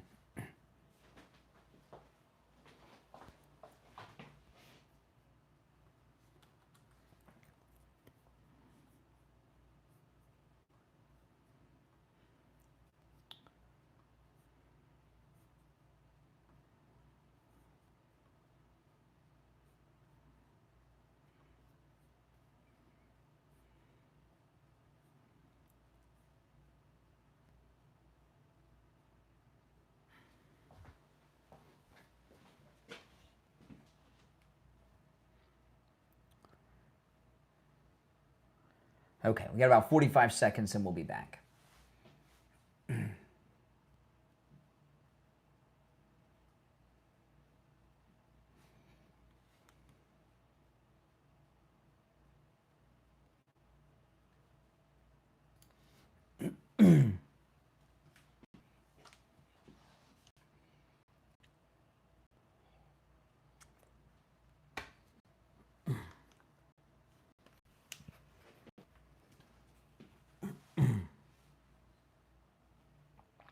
15 seconds.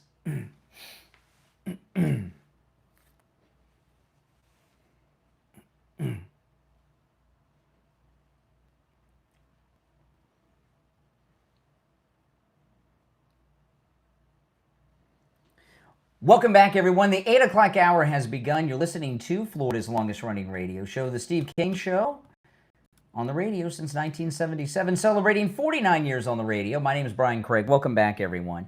Okay, now, the Democrats, you know, today's primary day is very exciting, and then tomorrow is the beginning of the election season. You know, the primaries, we've had a few exciting primaries and some moments, but this, as I've been talking about all morning, this midterm is really so important. They're all important, I know. But this one is. I mean, this one is more important than the last. I'll tell you that. Because things are going very well in America under Donald Trump. And if the Democrats were to take back control of the governors or of the House or God forbid, the Senate, we're done. And the Save America Act, John Thune, this rhino, you know, remember, rhinos are Democrats. That's what they are. The rhinos are Democrats, Republican in name only.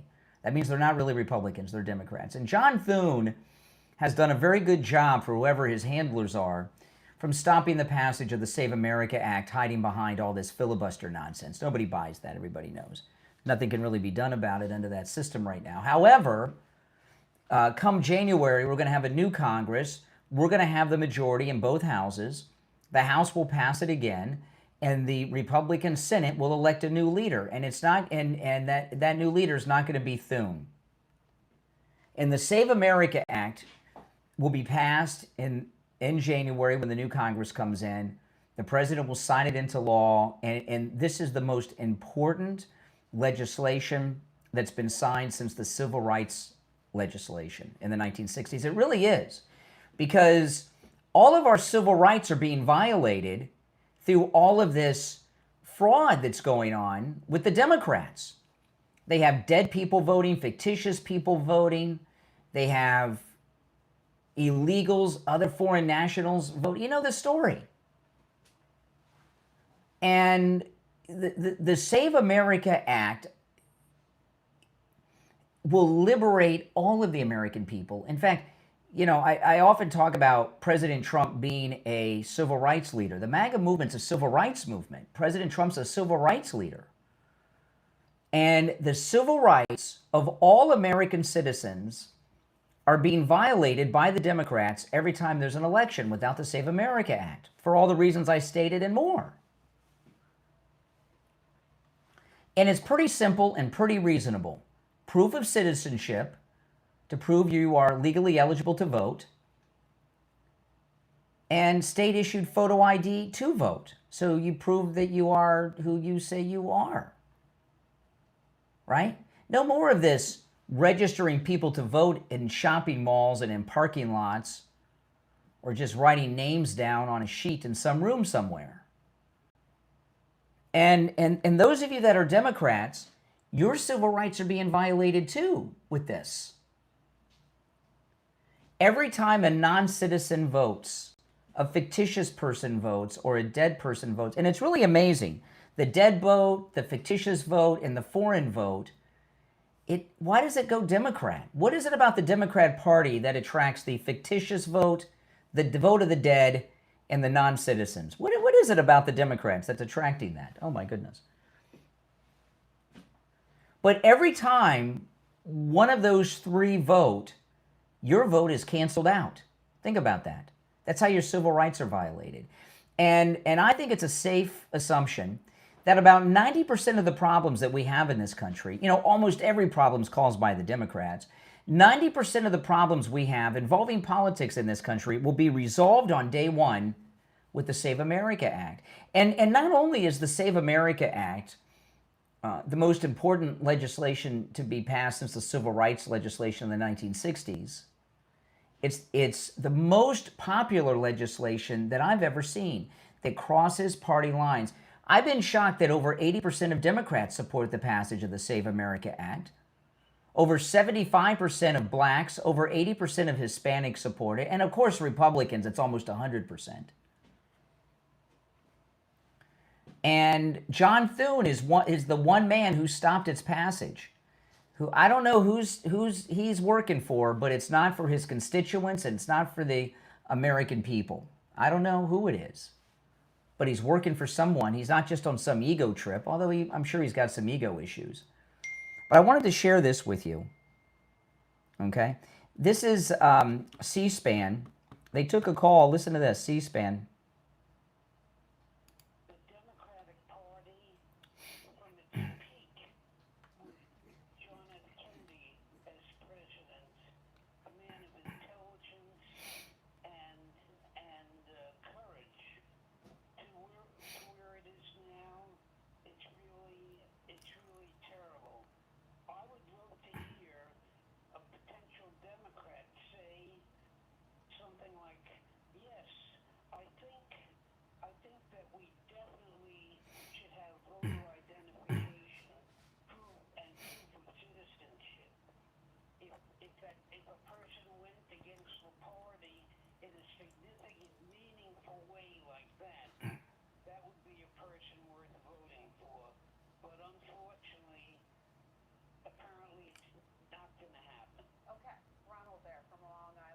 Yeah, and by the way, that person called on the Democrat line on C-SPAN. They got rid of them real quick.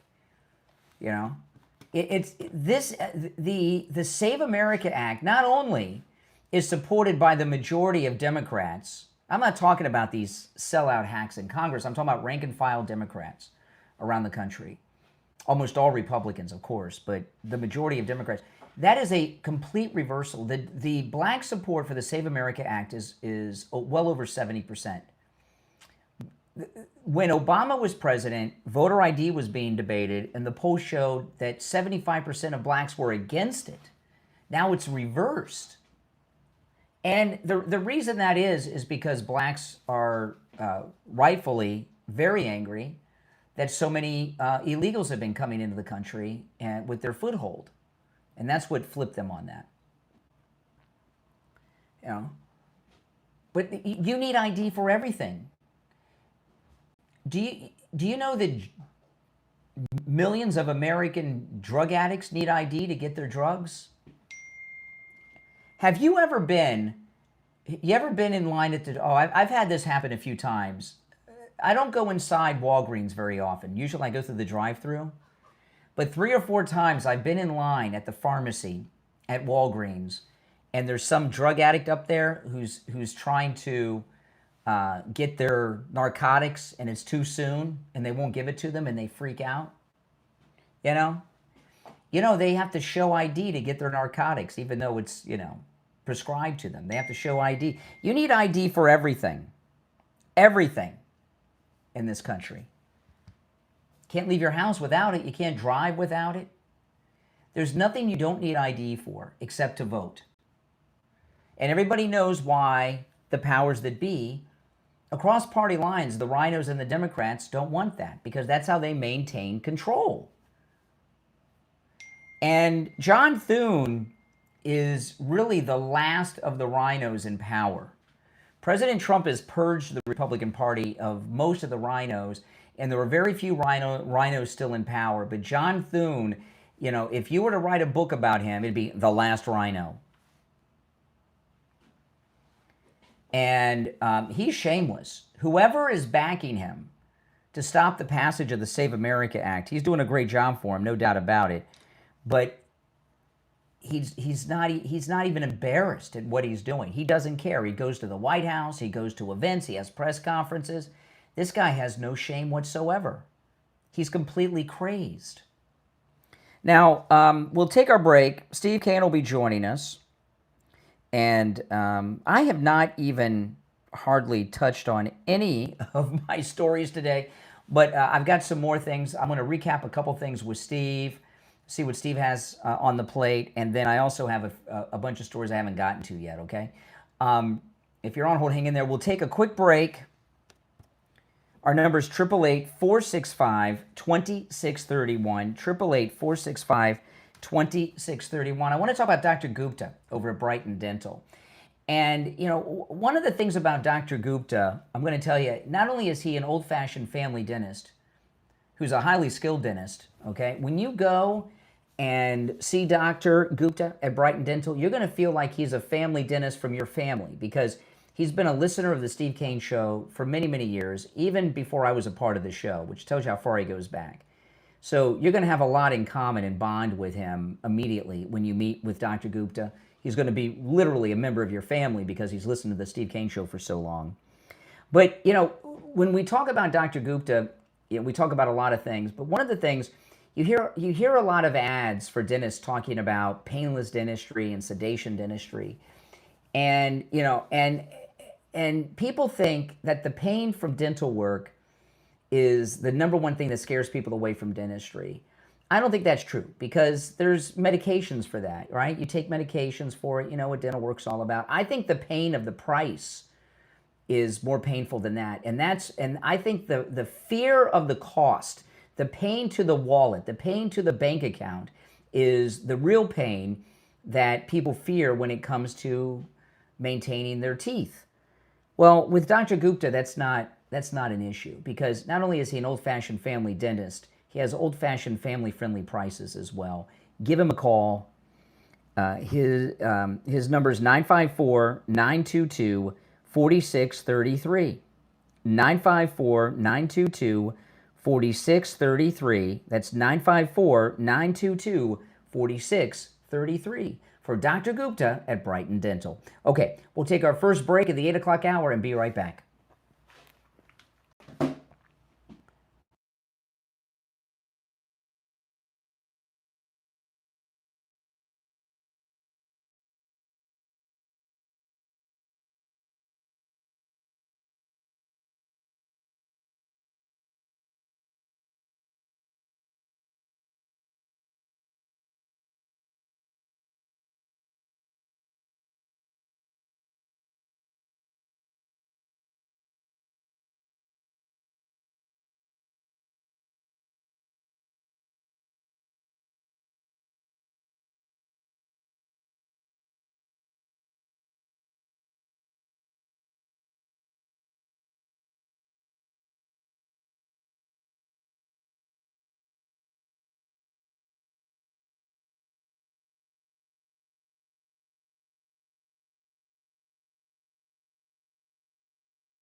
That will separate the man from the boy.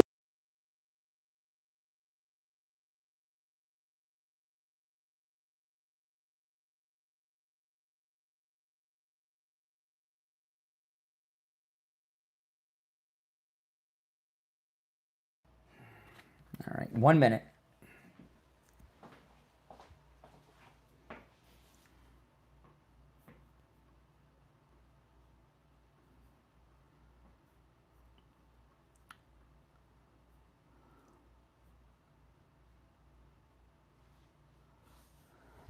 I think we need to have a meeting if we get Lori kind of people.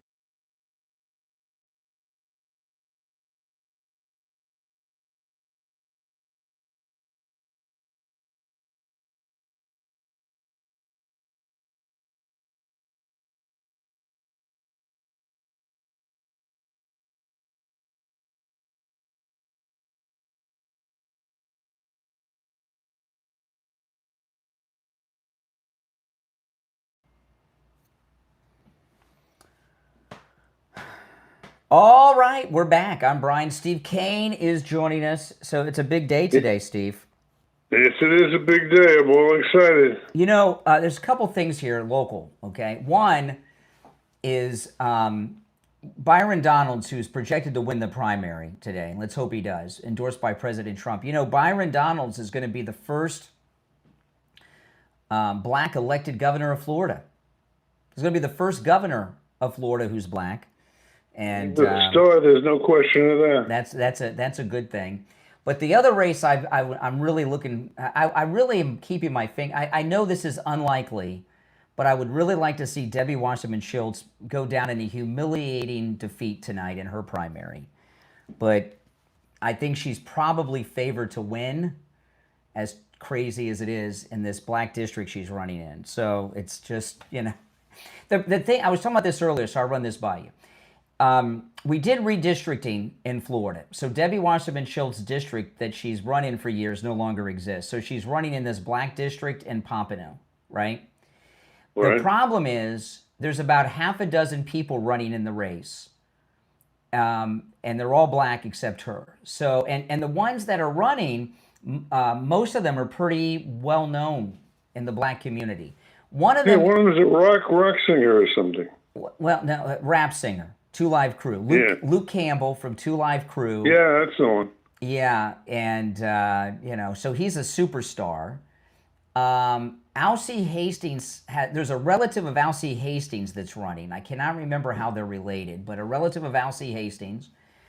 Another woman is running who was the congresswoman from that district who was tossed out of Congress by Mike Johnson. And there's a few others. So it's a black congressional district in this primary, this Democrat primary, and they've split the black vote so many ways. There's only 6, maybe 7 white people in the whole district, so they've split the black vote.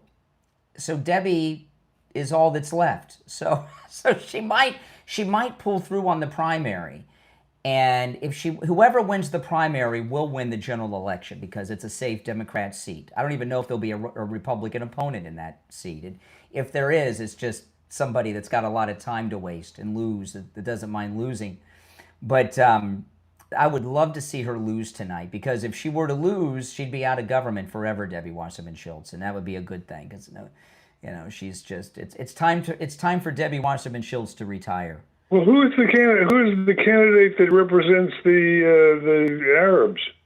In South Florida, in Broward County, I haven't seen. I don't know. Is there an Arab? Is there enough enough Arabs in Broward? Well, isn't that what this whole election is about? In Broward, no. For the Democrats?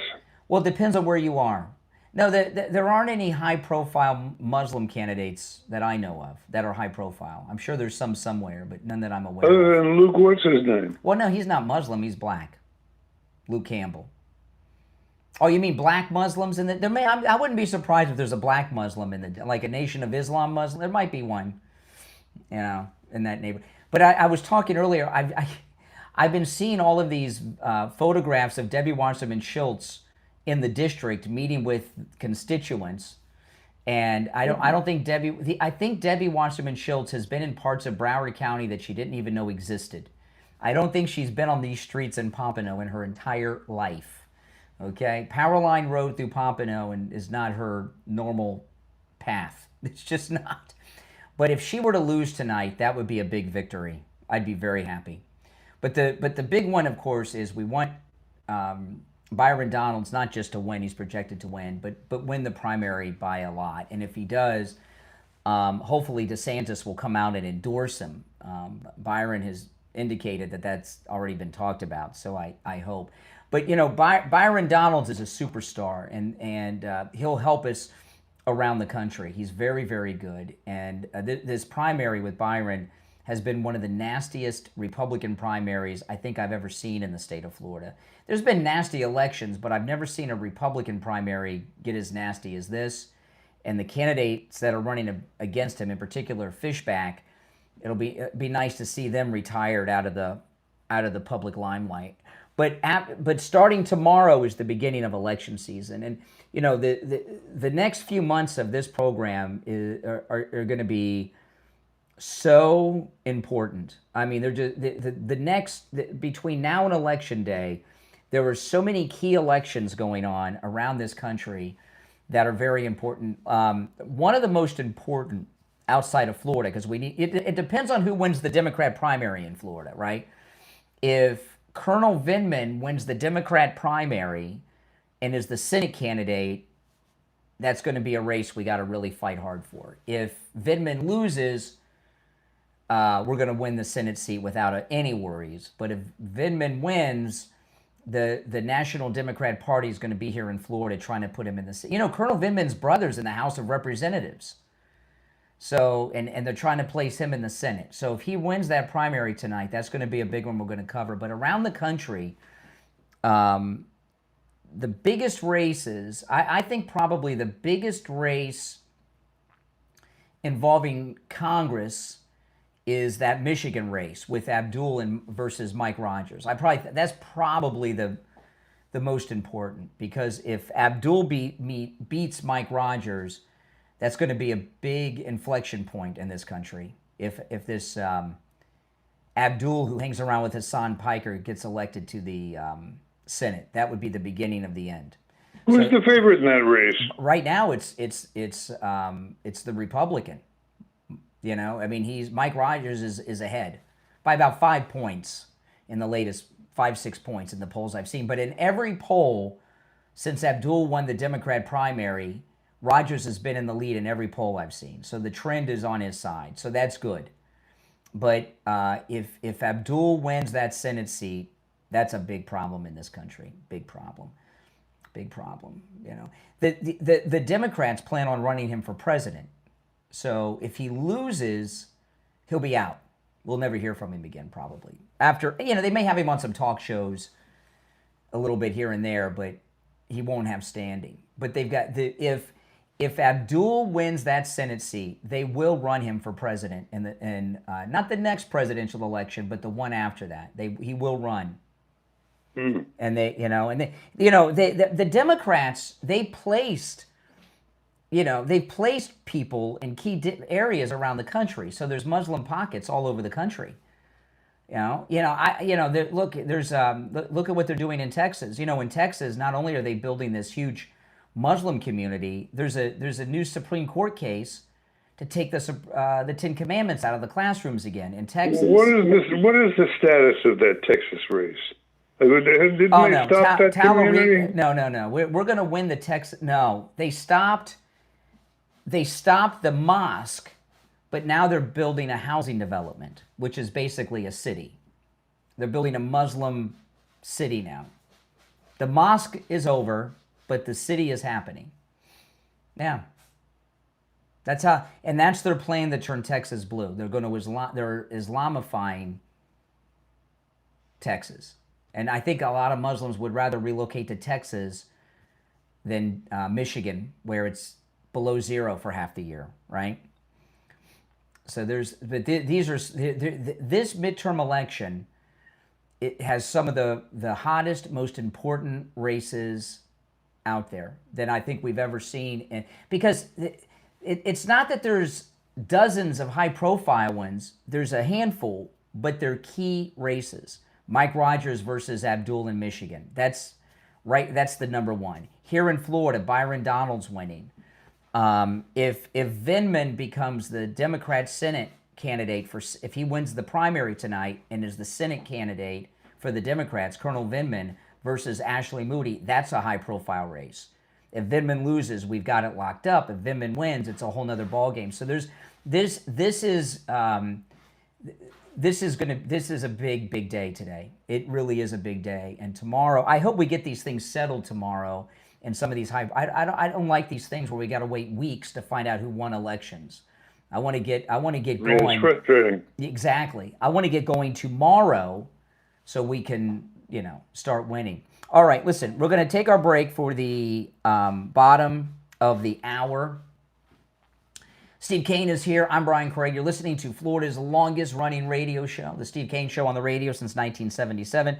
We'll take our break for the bottom of the hour and be right back.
One minute, we'll be back.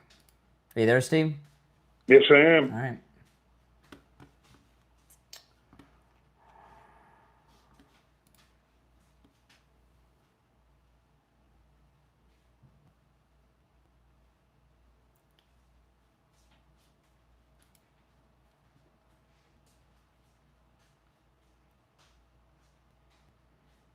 All right, 30 seconds.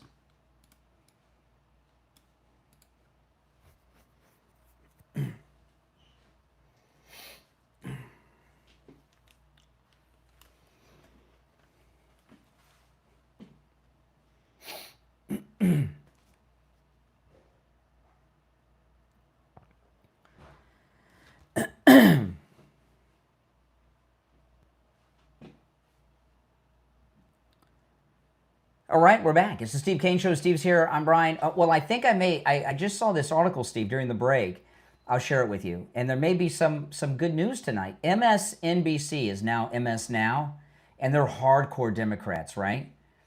Right. They're going after Debbie Wasserman Schultz at MS Now. Listen to this. This is the headline. This is MS Now. It doesn't get more liberal than that.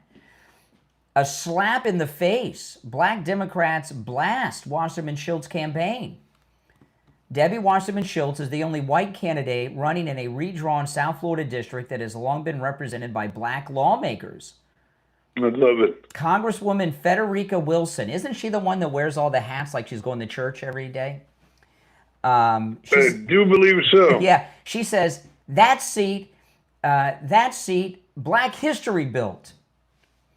Yeah. Oh, this Debbie's is great. being hoisted on her own petard. Wasserman How fitting. Steve, you should see these campaign pictures and videos of her in the district with all these black people. It's hilarious. She's never been around so many black people. Listen to this. Wasserman Schultz, who is white, this is MS Now, right? I'm reading from, is now running for the seat based in the southeastern part of the state, which has been represented by a black lawmaker for more than 30 years. She's competing against 4 other Democrats, all of whom are black, and has a good shot at winning in a seat that is expected to stay in Democrat hands. You see what I mean? They've split the black vote 4 ways. If they would have all gotten together and everyone dropped out and endorsed one of them, but, egos, right? Much of the black Democrat establishment isn't happy about it. She decided that she was going to come for a safe seat that has always had black representation. Why would you do that? Said Magic Hawson, the political director of the Broward County Democrat Black Caucus. Oh my goodness, she's got the Black Caucus after her. The president of the That's terrific. Yeah, another guy. You've heard the expression about making the best of a bad situation. Yeah. Debbie is really up against it. It came back to bite her in her wrinkled butt. We'll see. Ugh. All those years of pandering down the drain. Yeah, exactly. Well, one of the reasons I'd like to see her lose is not just so she won't be in Congress anymore, okay? But when a sitting congressman or congressperson loses a primary, they're out. It's a humiliation. It's like tar and feathering. When you lose the general election, that's one thing. But when you lose the primary, you're being rejected by your own, and nobody wants anything to do with you because you're a loser. So losing the primary would be devastating. Let me see here. Armando Grundy Gomes, president of the Democrat Black Caucus of Florida, has endorsed another candidate. Okay, and it's not Debbie Wasserman Schultz. Our preferred candidate would be anyone other than Debbie Wasserman Schultz. This is the Black Caucus guy. He reached out to her last month and she hung up on him, he says. She denies it. She hung up. Hey, this is Armando. I'm with the Congressional Black Caucus. Click! She hung up. Oh, my goodness. But she denies that happened. Debbie Wasserman Schultz does not seem to want to communicate, he explained. It's the 20th Congressional District. This is Alcee Hastings' old district, who used to fill in for you, right? That's correct. Okay. Alcee Hastings, who served until he died in 2021. Since then, McCormick has held the seat. Now, McCormick, she was thrown out of Congress by Mike Johnson, okay, over some allegations of COVID relief funds, okay? But even though she was thrown out of Congress, she's running for the seat that she was just thrown out of again. So these are the people Debbie's going up against. Debbie has no shame. Local black Democrats say hanging on to the 20th district is more significant now amid mounting threats to future black representation in Congress after an aggressive Republican effort led by DeSantis and Trump to redraw Florida's map. See, the redistricting, we redistricted all those black districts out. This is like the last black district in all of South Florida. And Debbie's trying to take that away from the African Americans of Broward County. Oh, my goodness. That figures. Well, I still say I don't want to make a prediction because I haven't seen any polls out of that district. But she's counting on them splitting the black vote 4 ways and her getting what's ever left over. And if she could very well, Steve, have the Broward Democrat machine on her side. She may not have the Black Caucus, but that doesn't mean that she doesn't have the Democrat machine on her side. We'll find out. That's out of all the congressional races in the country, the House seats, that's really the only one I'm paying attention to tonight. The rest of them I'm not really that interested in. And I think with that one, it's just a little personal, right? Because she's been so bad, right? Did you see these this thing with Nancy Mace with the tattoos? No. Oh. You know who Nancy? You know who she is? She's the Republican in Congress. Yes. Okay. She's out of Congress. She was running for governor. She lost that. She's one of these Republicans that crossed Trump, mainly over the Epstein files. And remember, she went to one of the military academies, and sadly, she was sexually assaulted at the military academy, and she's a real nut. She was a few years ago, a couple years back, she was speaking to a group of Christian women, and she told them how she just had gotten finished having sex with her boyfriend in the hotel room, and she was a little tired from the sex, but she's still there to speak to the group of Christian ladies. I couldn't believe. She's a very strange woman. And then when President Trump addressed Congress, she tried to touch her chest onto President Trump. She was trying to rub her boobs against the president, and then he backed away. She's a strange thing. And then but she's having a mental break. She's always been unstable, Nancy Mace, but she's not in Congress. She lost her run for the governorship. She's on her way out, and she went and got her arms covered in tattoos. She got like 10 to 20 tattoos. I don't know. She didn't have any tattoos. Now her arms are completely covered in tattoos. They call it sleeves, I think. Sleeves, major midlife crisis. I mean, she is. It says here the 48-year-old South Carolinian bared her tattoo arms in a bikini during a high-octane introduction for Get Maced, which is her YouTube channel or something. She's got a YouTube channel called Get Maced, hosted by Nancy Mace. There's certain ththey that men and women, when they go through these midlife breaks, they have different things that they do. Women usually just go out and change their hairstyle, right? If your wife changes her hairstyle, she's thinking about leaving you guys. If she's middle-aged, okay? That's when women either are getting divorced or have just gotten divorced, they get a new hairstyle. And if they go out and get their arms completely covered in tattoo, I'm not talking about, she was not like a tattoo person that went and got a new tattoo. She had no tattoos on her arms, and then she went out and got both arms completely covered in tattoos. That's like Britney Spears head shaving crazy. She's lost her mind, Nancy Mace.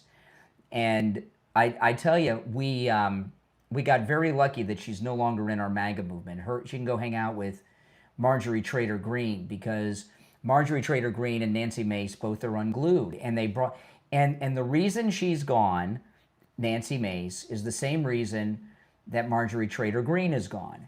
And Massey, Marjorie Taylor Greene, and Nancy Tattoo Mace here, who's having a midlife crisis breakdown. Those three Republicans are responsible for the entire Epstein file story resurgence over the last year and a half. They're the ones that were behind the press conference with the victims. They're the ones that got all the discussions going and all the House hearings. They're the ones that Sounds like a hot mess. Yeah. So what Trump did is he purged the Republican Party through primaries of the Republicans behind the Epstein stuff. Nancy Mace, Massey, and Marjorie Taylor Greene. They're all gone, and they're the three that brought us all the Epstein stuff. And Nancy Mace, the tattoos and the mental break is because she realized she screwed up her life. She was set. She was a star in the MAGA movement. Everybody loved her. She was like a sought-after speaker and endorsement and everything else. And then she got in bed with Marjorie Taylor Greene and Massey with this Epstein thing. And because she had this sexual assault thing when she was at the military school, that's like been her cause celeb. She screwed up her whole life over the Epstein, which there was nothing there with the Epstein. All three of them said that they would name the names. None of them have named any names because they had no names. And what happened with the three of them is, I don't know who, but they had somebody bring them in. We're going to do Trump in with this Epstein stuff. Well, everything's always a plot to try to stop Trump. And these were the three that did it. And Trump got rid of all three of them. This should be a lesson to other Republicans. Don't betray Trump. Don't cross Trump. Don't challenge Trump, or you'll be like Nancy Mace, covered in tattoos, taking selfies in bikinis, making a fool out of yourself. Or, like Massey, hanging out with Marjorie Taylor Greene in Costa Rica, desperate for attention. All right, now, we'll take our final break coming up. and we'll come back with the gold report. There's a few other things to cover as well, and we'll get into those after the break. All right, you're listening to the Steve Kane Show, Florida's longest running radio show. But before we break, Steve, I want to talk about your neuropathy and Lighthouse Medical. And Oh, yes. you know, Lighthouse Medical, when you had neuropathy, it was pretty bad, and I thought, because your neuropathy was pretty bad, I thought you had advanced neuropathy. You had kind of like the mid-level neuropathy, believe it or not. And because I ran into a couple of our listeners that had really advanced neuropathy. I mean, really advanced. And they don't anymore because of the neuropathy treatment like you at Lighthouse Medical.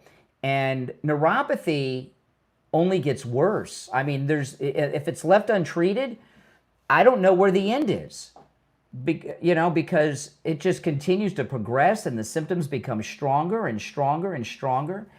And I bet you, Steve, most people with neuropathy are homebound and bedbound. I mean, there's just, you have no quality of life.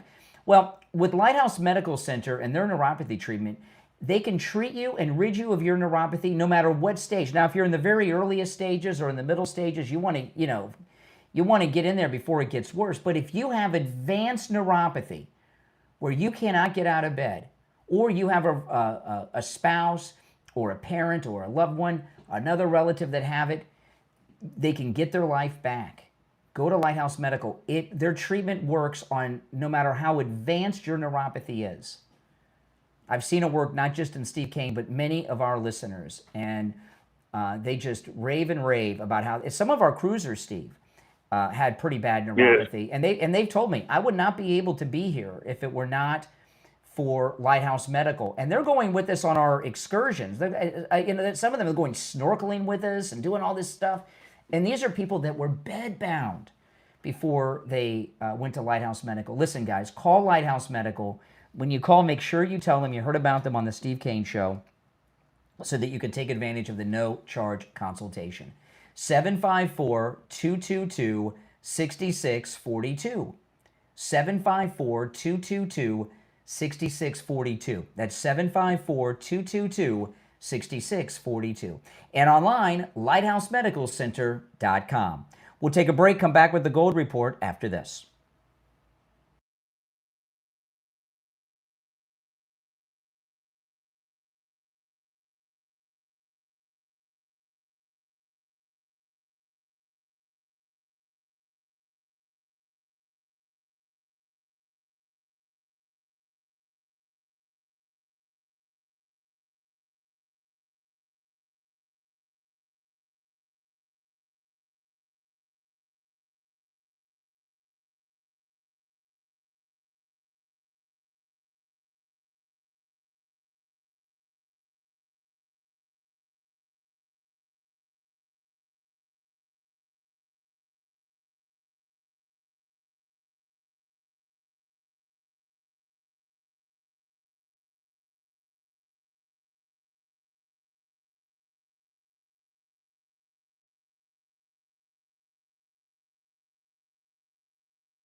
All right, and it's time to check in with William Youngerman from the offices of William Youngerman Incorporated in Boca with the Morning Gold and Precious Metals Report. William Youngerman, how are the metals looking today?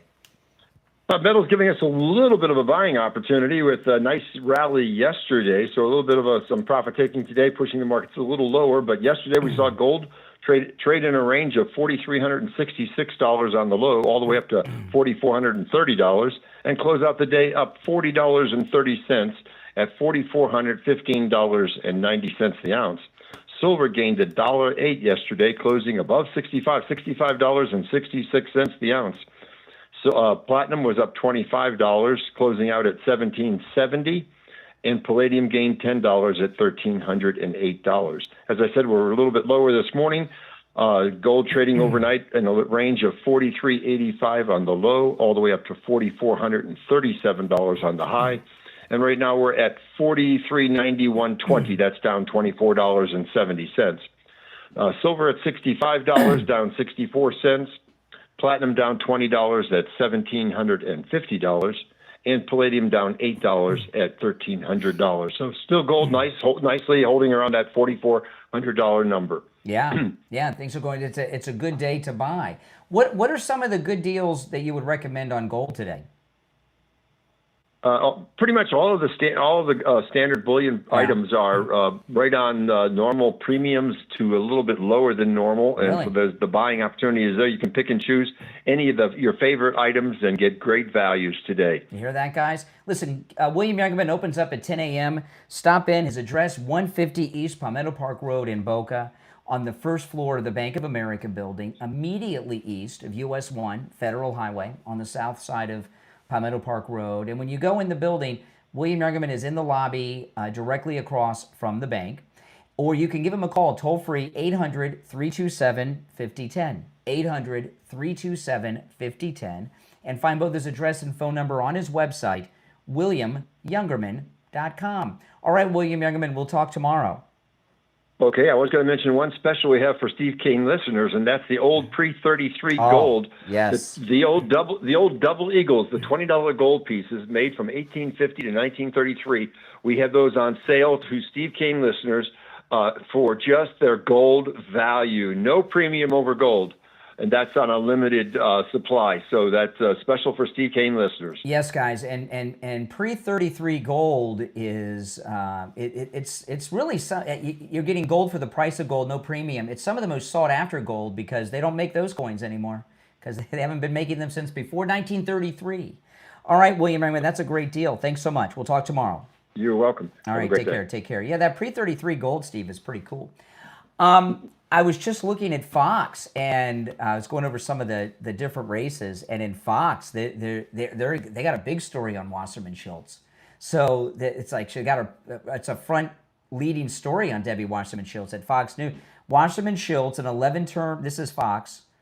Wasserman Schultz, an 11-term congresswoman and former DNC committee chair, is running for re-election in the newly drawn 20th district, even though she lives in an adjunct district. So she doesn't even live in the district.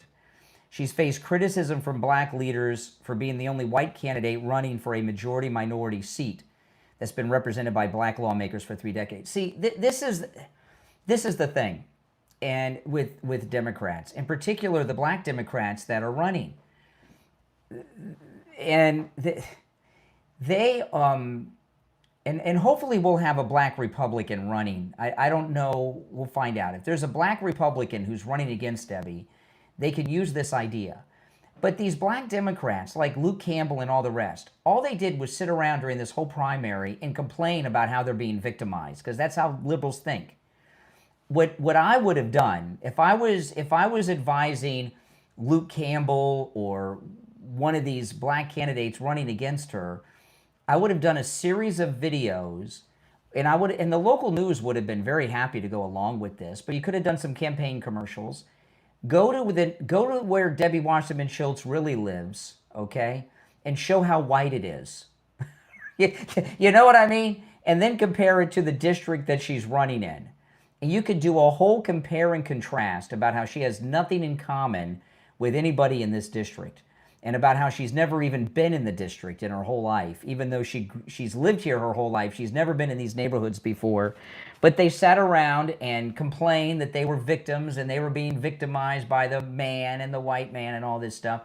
And they almost deserve to lose to Debbie Wasserman Schultz, really, for not doing this. But, whatever. What are you going to do? I'm still going to say the odds are in her favor, but let's keep our fingers crossed. But you know, Steve, Byron Donalds. See, this is an exciting thing because, you know, Florida is really becoming. He's running for the governorship. That's Make correct. that Yeah, clear. yeah, and he's going to win.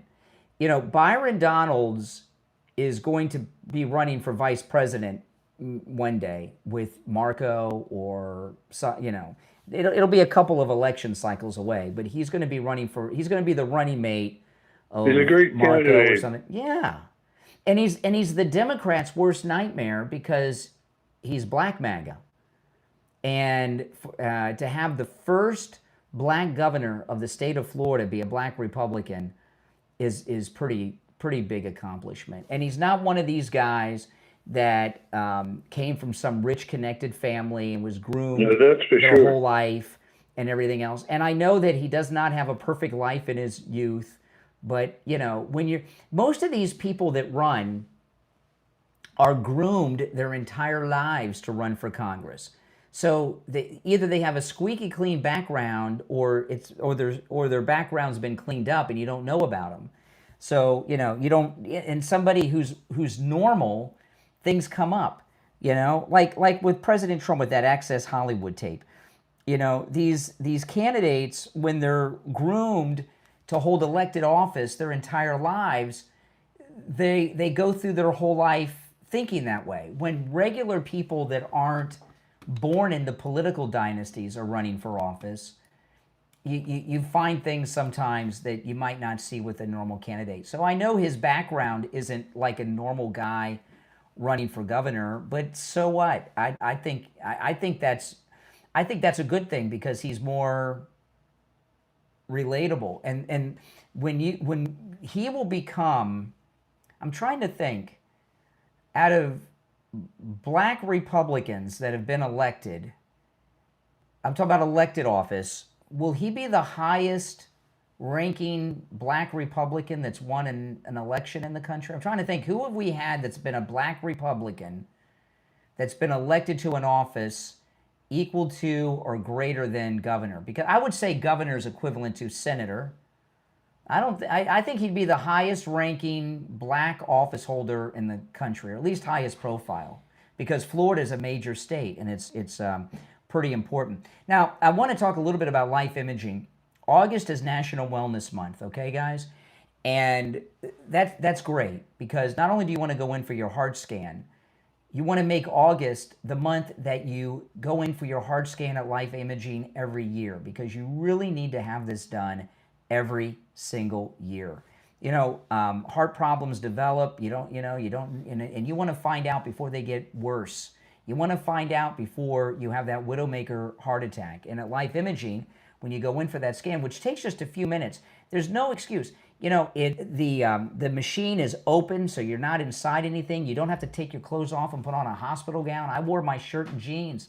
I didn't even have to take off my watch, okay? When you're over there, make sure you ask about their full body cancer screening and virtual colonography and say goodbye to sedation. Remember, Life Imaging have locations in Broward, Palm Beach, Dade, and in Orlando. Call now for your free heart scan with a few minimum requirements, valued at $699. From your cell phone, dial pound 250 and say free heart scan.